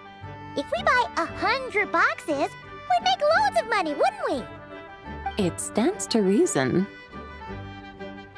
Wait a moment, dear customers. Don't you think you're haggling a little too hard? You are the one dictating the discounts. We're simply extrapolating the numerical patterns within. As such, we are hardly haggling. You have a point. However, that's right. I'm so sorry. I just remembered. My supplier didn't come today, so we don't have any tea after all. Such a shame. Terribly sorry about this. Awful luck. Where can we find your supplier? Well... Not to fret. We'll save you the effort and go straight to the source ourselves. Well, you see, dear client, the supplier's discount isn't as generous as ours. You won't be able to get the same price from them. Huh? Does that mean they won't pay us for taking their tea? They might not even offer you a 100% discount. How very unfortunate. Nevertheless, as the original supplier, they must offer some sort of discount. Besides, we're not looking to make money. We just want a good deal. Well, that's great. My suppliers are all tea farmers from Chaoying Village. You can go ask around the village, but please don't say I sent you. Do not worry, we appreciate your generosity. Referring customers to your business partners, even choosing to remain anonymous, the demeanor of a true gentleman indeed. Your business will surely prosper. I hope you're right. Then let us head to Chaoying Village. Do you know the way, my guides? Of course! Just follow us!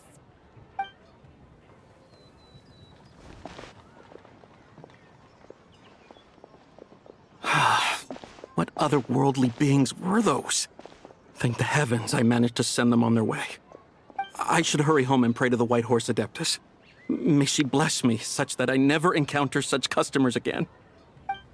Here we are! Chaoying Village! The mountains and waters are pristine.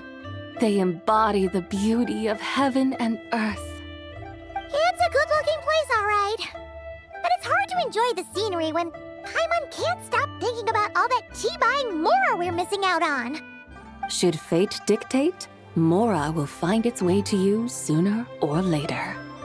Well, Morax certainly finds us often enough. He even sought us out in person this lantern rite. For now, let's look around and see if any tea farmers are selling their crop. We'll be able to see more clearly from up high. Let's take to the sky and enjoy the beautiful scenery while we're at it.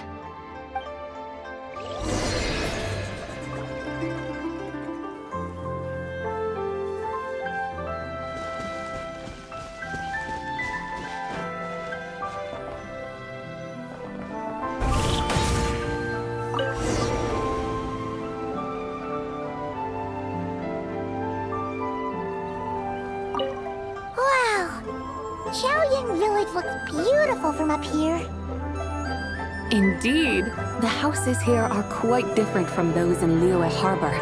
They follow the natural contours of the mountains, forming unique, elegant structures. Yeah, it's super beautiful. The white walls and dark tiles frame the emerald waves of the terraced fields, while the curved eaves and tall gateways juxtapose each other with grace.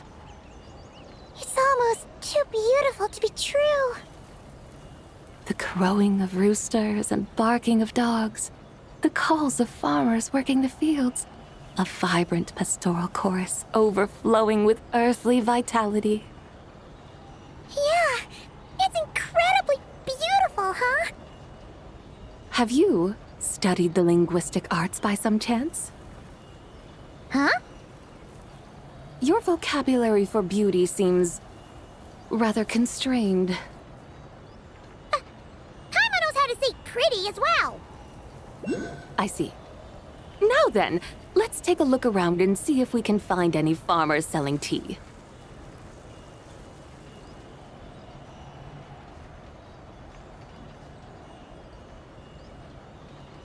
Look! There's someone in that tea field! And they look kind of familiar. Wait, is that Lu Shanxiang? And who is that?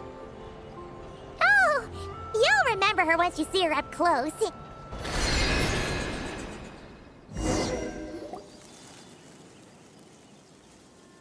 Hey there, Lu Shanxiang! It really is you! Huh? Paimon, Traveler, and the White Horse Adeptus. Fancy seeing you here. The White Horse Adeptus has a name now. You can call her Zabai. And you are... Wait. I remember now, you're... Don't say anything about food poisoning or fish. You're the young lady who wanted to rise above the rest, are you not? Yes, that's me, but I'm in a bit of a state right now. At best, I can say I've fallen below them. Fallen below them? What happened? Like I said the last time we met, I'm being punished according to family rules. My father, mother, grandfather, grandmother, other grandfather, other grandmother. Oh, that's a lot of family members. Yeah, and on the night of Lantern Rite, they held a family meeting to discuss my situation. So, they do care about you. There's no doubt they care. But they think that since I caused all that trouble in Liyue Harbor, it shows I can't be trusted on my own. They decided to ground me. Ground you? Yeah, though they're not confining me to my room.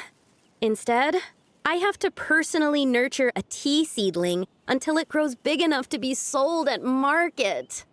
Aw, a tiny little tea baby. Do they want you to experience what it's like to be a parent? It's supposed to cultivate my character and temperament. They say this will help me calm down and reflect on my issues. What happened in Liyue Harbor really wasn't your fault. Oh well, at least this punishment doesn't sound too harsh. So, how long will it take for the little tea baby to grow? Actually, I don't know. I've never grown a tea tree before. It usually takes 2 or 3 years. 2 or 3 years? Yes, the tea in this garden requires 2 or 3 years to mature. That long? Zabai, you're not making this up, are you? How do you know so much about growing tea? When the plants thrive and grow, that is the meaning of my name. I can tell at a glance when their season of ripening will come. Do I really have to waste 2 or 3 years here? Why is this happening to me? I'd only just found my direction in life. Yes, during the night of Lantern Rite, I heard many people reciting poems from Long Gone in praise of the moon. In that moment, I suddenly felt a great sense of pride. I mean, I helped excavate cultural artifacts from Long Gone, so I contributed to the revival of these poems too, right? So I decided to stay with the archaeological team. I want to unearth even more history. I see. And are you sure that's what you want to do? If you don't achieve anything significant in the years to come, will you still enjoy it? Yes, because archaeology gives me that boom shakalaka feeling. Wait, did Xiangling teach you that? That's right. I was asking her for advice. She said that if something gives you that boom shakalaka feeling, then it has to be worth pursuing. I immediately thought about how, when I'm excavating in the ruins, I always feel like there's a ghost standing beside me, and not in a spooky way. It feels like my great-great-great-great-great-grandmother patting me on the shoulder and saying, Keep going. You're about to rediscover some grand ancestral knowledge. Right? It feels like I've made some kind of connection with my ancestors. Isn't that amazing? Since you've made up your mind, you should give it your all. And I'd love to, but I'm still grounded. Run away, summon up a little boom shakalaka, and leave the tea garden behind. Flee this village. That might be going a bit far. You don't want to lead others astray, Zabai. Yeah! Tell them about your great-great-great-great-great-grandmother. She must be the most super-duper ancestor to have ever risen above the rest, right? I'd be better off telling them about the White Horse Adeptus. After all, she's the supreme riser above the rest who saved my great-great-great-great-great-grandmother. Then it's settled. Tell your family that your decision has my blessing. Thank you, Tsubai, but I don't think cosplay is going to work on them. They won't listen. They don't need to listen. You need only follow the rules they've set out for you. What do you mean? As I'm sure you know, some ancient texts refer to the White Horse Adeptus as the daughter of time. My family history contains such records, but what of it? If the White Horse Adeptus were to manipulate time to make your tea seedling grow overnight, then you'd be free, correct? Is that how it works? If the White Horse Adeptus were to really get involved, my grandfather would let me leave right away. But who really believes that she'd show up and help? It's not as if you have any other options. Why not try calling out for help? It won't cost you any more. Guess I might as well. I've got no better ideas anyway. White Horse Adeptus, if you can hear me, please save me from my predicament.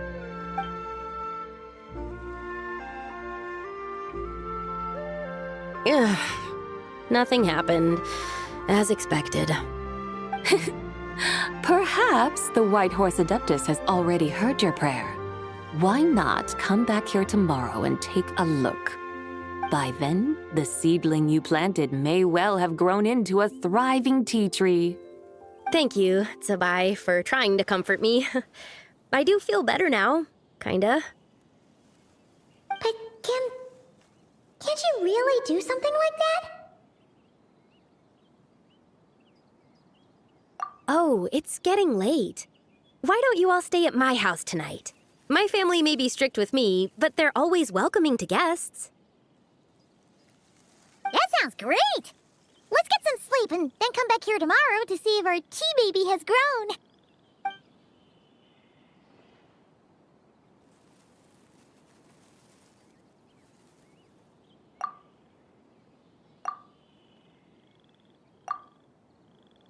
Oh, the tea tree!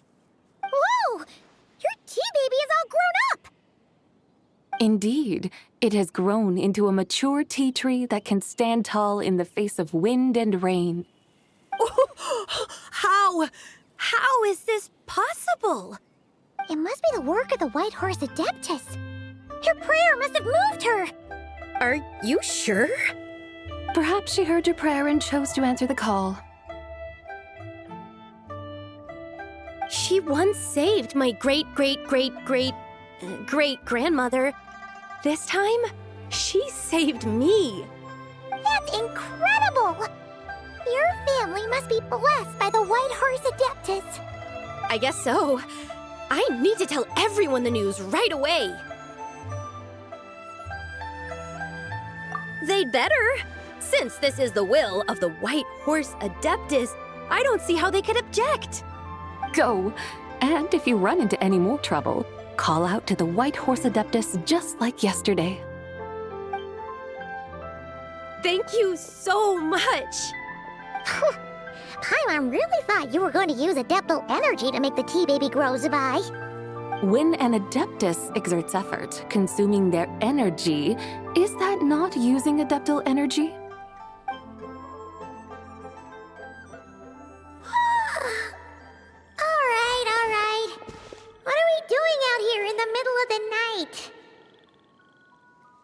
We're here to help Lu Xiangxiang fulfill her wish, of course. Can you really make the tea baby grow? It won't be easy, but there are ways.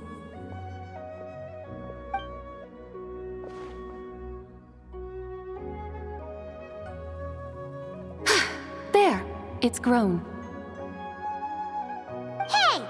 You just transplanted a tea tree from over there! So, there's a mature tea tree here now, yes? Oh, yeah, but... And am I not the White Horse Adeptus? Well, yeah. Is this tea tree then not a manifestation of the White Horse Adeptus's will? You're not wrong. But again, there's something not quite right about this. Maybe this will become another mystical Adepti tale recorded in their family history. That would be marvelous. Paimon thinks so too. Hey, Traveler! Sabai seems to be doing much better now, don't you think?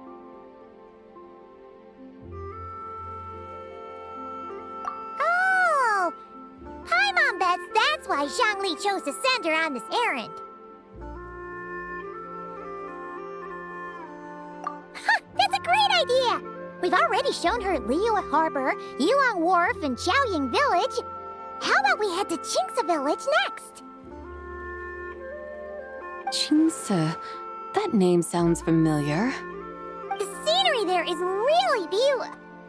Pretty, too. It's the perfect sightseeing spot. How about we show you around?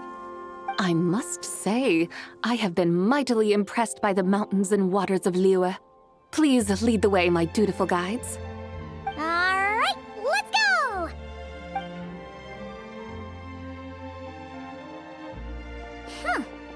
Paimon can't help feeling like we've forgotten something. Pay it no mind. I've already forgotten more than you will ever know. All right. If we forgot something, it can't have been that important to begin with. Qingce Village, here we come! We should plant cucumbers. We should plant canolas. We should plant cucumbers. They're easy to sow. We should plant canolas. The flowers are pretty. What are you arguing about, little ones? We're deciding what to plant in our field once Lantern Rite is over. Yeah. Dad gave us a small plot of land to grow our own crops. He said we can keep all the more we get from selling them. We should plant cucumbers, right? Dad plants cucumbers every year. We should plant canolas. We can press the seeds for oil. It smells good and sells for a good price. Ah, an agricultural debate. This should be easy to sort out. Granny, are you a farmer? Could you tell us what to do? Granny? What did you just call me, you rapscallion? Oh no, her eyes are gonna turn red again. It's just, my granny smells really nice, and you smell nice too, so... Sorry. How about we call you Auntie instead? Auntie?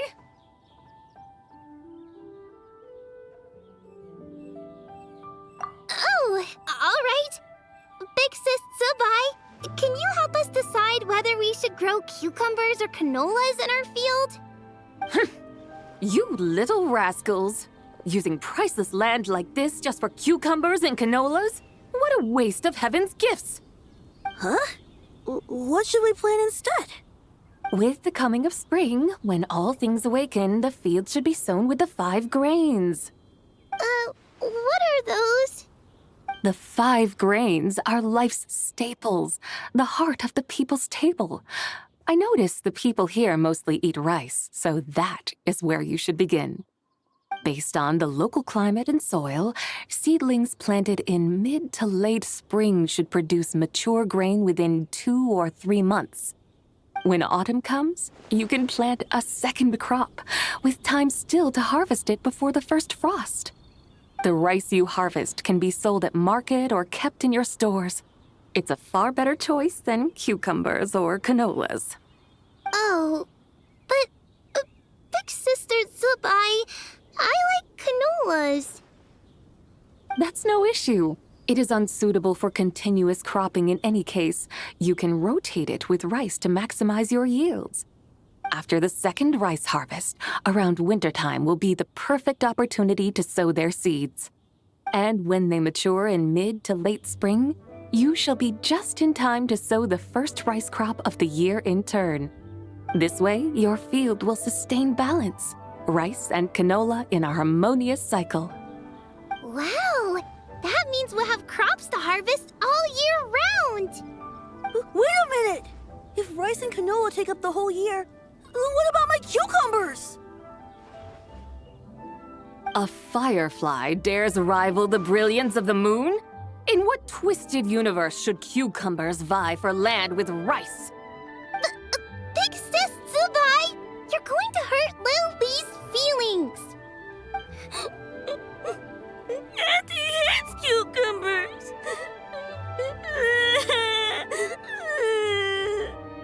Stop crying this instant! I meant that cucumbers are simple enough to grow. There's no need to devote a whole field to them.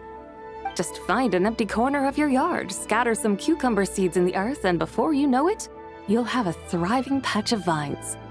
Cucumbers delight in sunlight and moisture, but they suffer in cold weather. If you wish to plant them this early in the year, you should make sure they're protected from frost. Wow. Is it really that simple? Let's hurry home and get started right away! Are you really in that much of a rush? Well, thanks, Big Sis Zubai, who's fierce but really good at farming. We gotta go! Thanks, Big Sis Zubai! See you around! Paimon never imagined you'd know so much about farming. What's so strange about that? The people of long gone called me the god of soil and grain. Are the fields not made of soil? Is rice not one of the 5 grains? Huh, that's true. So, if the god of soil and grain is a farming god, that means the White Horse Adeptus must be a farming adeptus, right? Of course the god of farming is down to earth. Mind your tongue, impertinent child. How dare you diminish the lofty bearing of an adeptus? Hey! You're the one who said the god of soil and grain is all about farming. Enough! It's time for us to take to the skies once more. Join me now. Witness the majesty of mountain, water, and field, and broaden your horizons.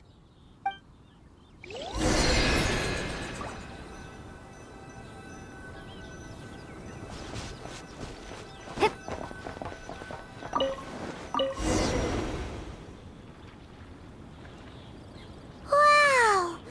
The terraces look so pretty from up here. The mountains tower like pagodas, the hills coiling at their feet like shells. Layers built upon layers, rising and falling in harmony. A truly unique and mesmerizing sight. Thinking about it, you have a special connection to this place, you know. A special connection? Yeah! There's a local legend about a white horse leaping from a pure spring to follow Rex Lapis into battle. Don't you remember? You must have been living in seclusion around here. That does sound somewhat familiar. Oh, and if we keep going up this way, we'll reach a super duper spooky spot. You might have a connection to that place too. There's an ancient array that seals away the remains of a fallen god. A god's remains? Yeah, the people Liyue turned that story into an opera called The Sanctification of Tao Do. Does that ring any bells? Tao Do. Huh. The 7 and 8 gates array. That's right! You do remember! Boone, the god of the underworld, who could pacify the forces of life and death. Huh? So, Tao Do had another name?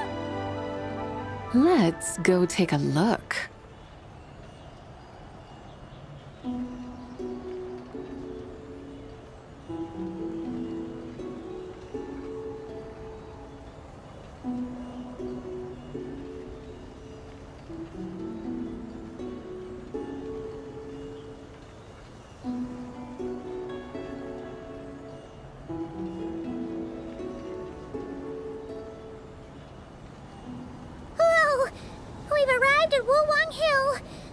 The atmosphere just turned spooky.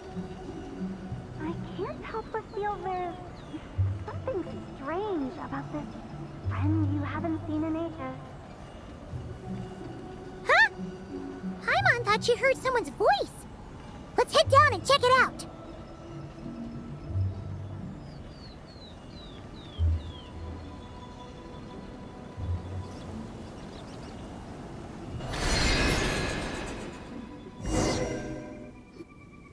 I can't help but feel there's something strange about this friend you haven't seen in ages.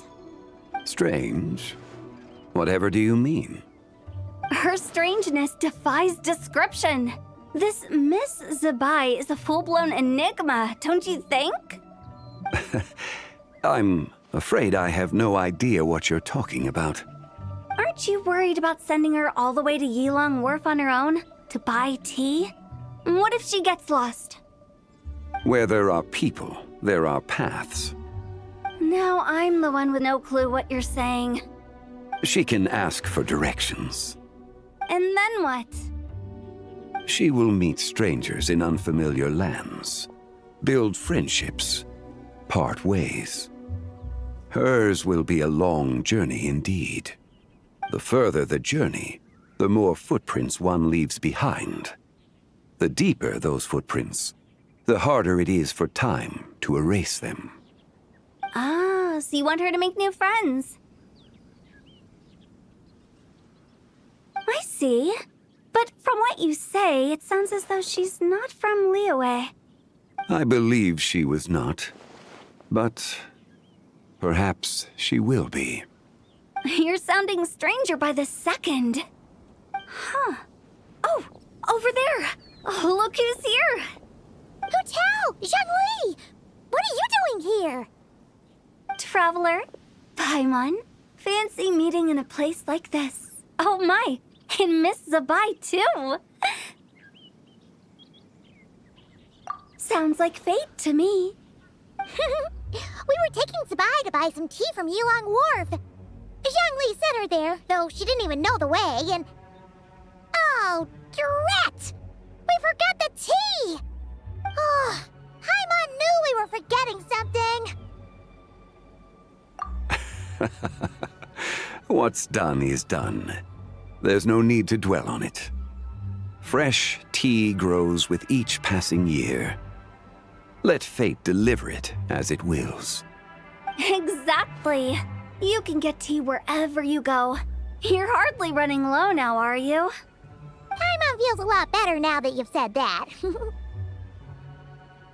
Still, I'm a little confused. If you were buying tea, how did you end up all the way out here?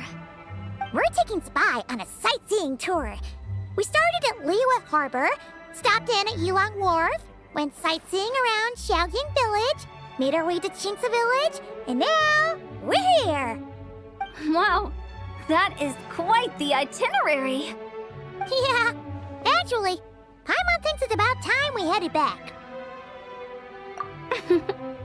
I'm here to pay my respects to my ancestors. My dear consultant kindly agreed to join me. It is Lantern Rite, after all. Adepti and ancestors should be venerated alike. Ancestors? Wait, could you be? Are you heir to the Wu-Wong kid? Or perhaps the lone butterfly of the Crimson Flame? Whoa, have you got all your memories back? Huh? Miss Zabai, you know about the Wangsheng funeral parlor and the 8 adepts? I happened to hear a storyteller expound on the sanctification of Taodo. Lots of people know that story, sure, but very few can discern my family lineage from just a glance. Well, Zhongli, your friend here really is quite something. Unfortunately, there's no time to dally right now. We have a hill to climb. Perhaps once today is done, we can find time to chat over tea, recite poetry, and admire the moon? That would be wonderful, Director Who. Oh, and before we go, you've been traipsing around all day. I suggest you stop off at the Wangshu Inn on your way back for a good night's rest. Wouldn't do to exhaust yourselves, Don't mention it. All right, we'll take our leave now. See you later. Hotel's so thoughtful. Why don't we follow her advice and stay at the Wangshu Inn tonight? Sabai, you can see the whole of Dihua Marsh from up there. The view's amazing. Plus, you can sample Smiley Yanxiao's cooking. Wangshu, an intriguing name. It couldn't hurt to check it out. Awesome! Let's go! Is that towering structure Wangshu Inn? Sure is. We can take the lift up from over there. Always walking the path long trodden. Does retracing others' footsteps not tire you? Come on, get in. We'll fly to the top.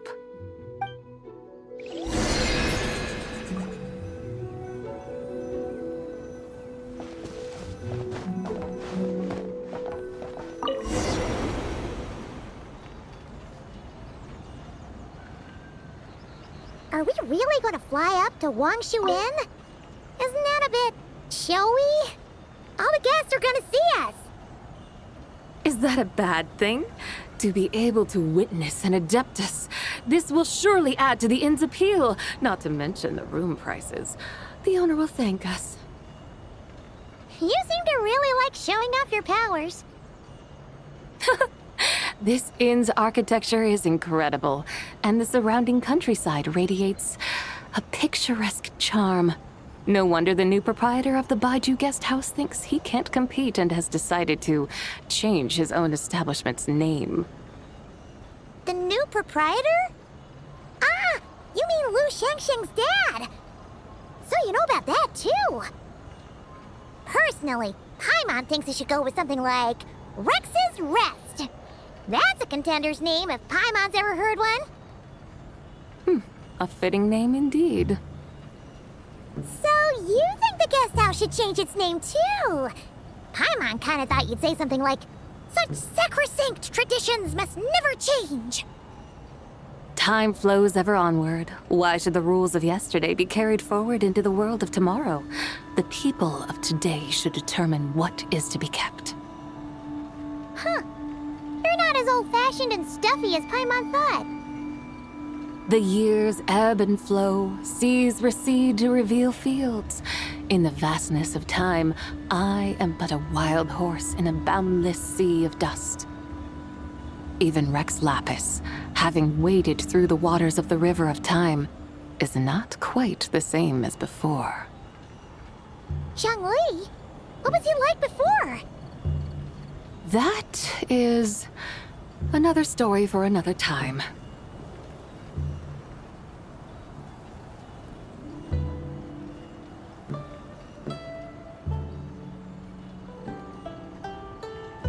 We have arrived.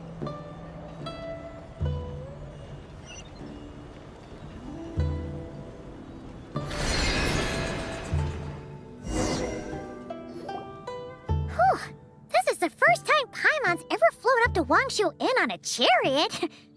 Everything's so different when you're up high. Wangshu. Like moon lanterns and shell lanterns. Might it all be a coincidence? What's a coincidence? Do you not know what Wangshu means? Wangshu can refer to the moon, but its original meaning is actually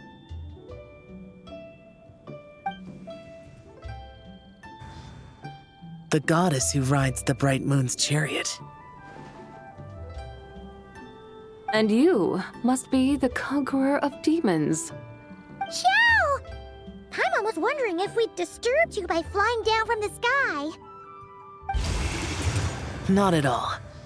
I sensed an unusual presence long before you arrived, though I didn't expect it to be you in a flying chariot.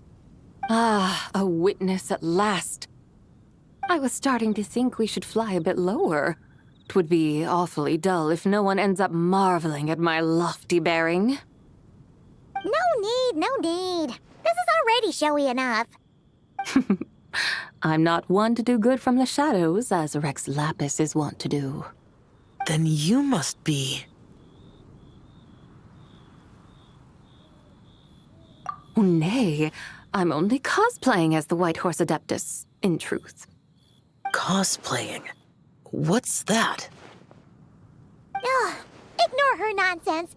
She's a genuine article. The one and only, completely authentic White Horse Adeptus. It's just...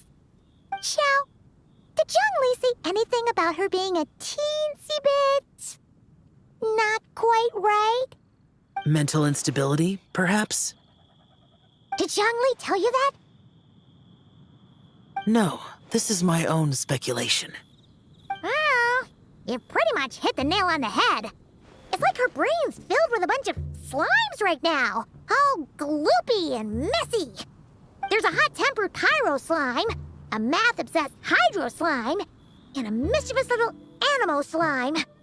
But don't tell her Paimon said that, or she'll come and tell us all off.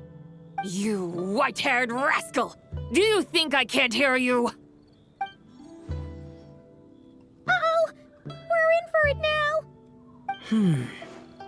White Horse Adeptus. You must be wary from your journey. Why not take a rest? Oh, yes! You must be hungry, right, Sabai? How about we get some food? Oh, the chef here is incredible!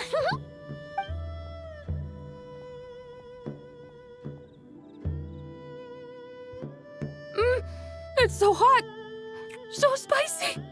Are you okay? Do you want Paimon to get you some water? Don't worry about me. I just need to pace myself.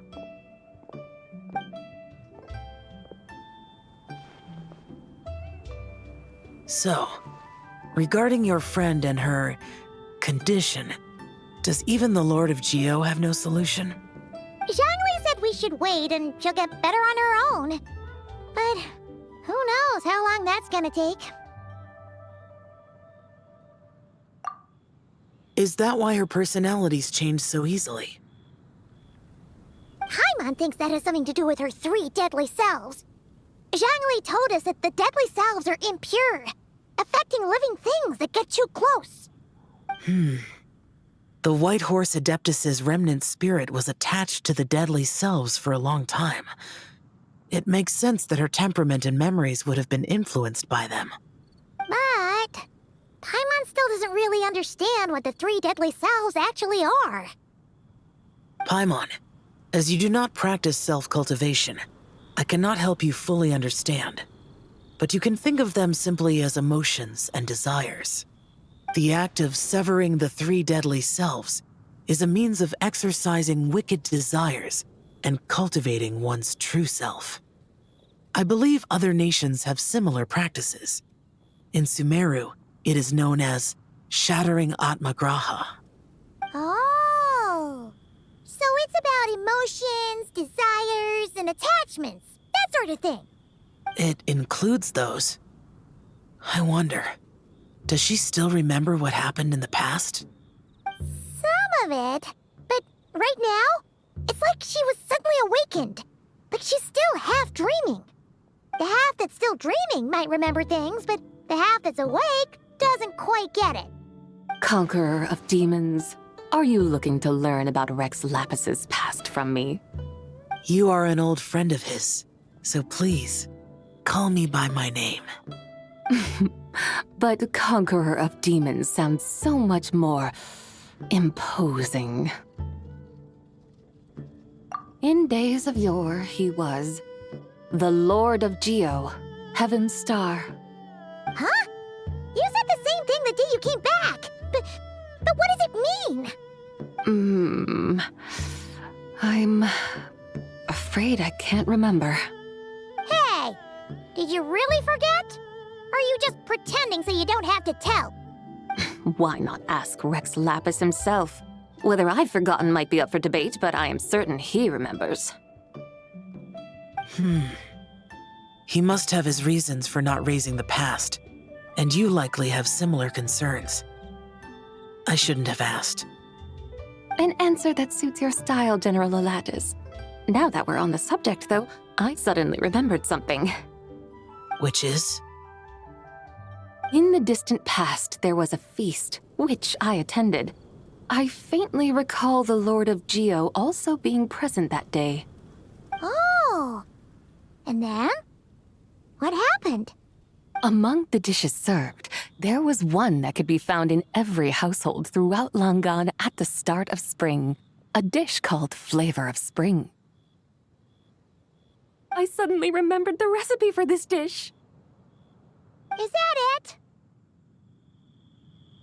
Yes! Since it's Lantern Rite here in Liyue, why don't I make some for you to try? That sounds good.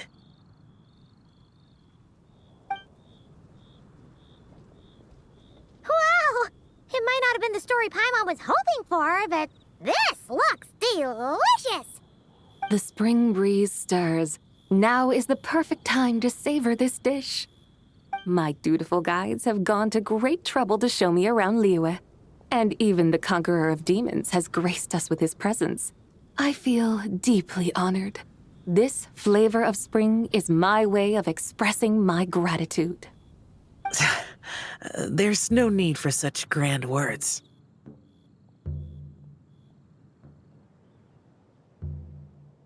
What's this? Hey! It's that broken jade token from the Antiques exhibition! Indeed. This was once an Adeptal treasure of mine. I'm amazed it ended up in your hands. Alas, it serves little purpose now in its fractured state. Please, keep it as a memento. Oh, that's a shame. Can't we fix it? This is the way of the world. Once jade is broken, it can never be made whole. Then, what about forging a new one?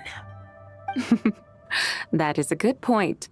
That it has ended up in your hands must be a message from fate. I could try to craft it into a little trinket for you. One that might prove useful on your journey. Ooh! What sort of trinket? It's just a passing thought, one that will require the right opportunity. I'll think about it more when the time comes. Now that we've had our fill, we should get some rest. Tomorrow we return to Liyue Harbor, where I'll have need of your guidance once more.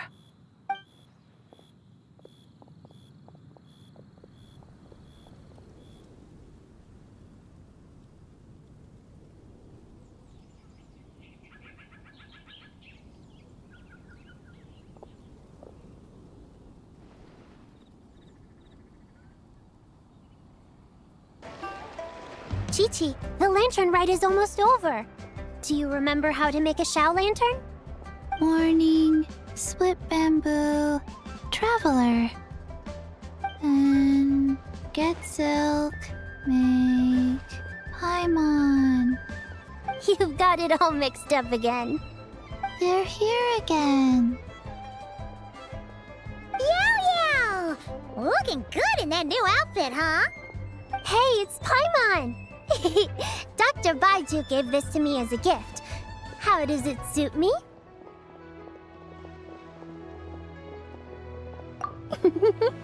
Thank you.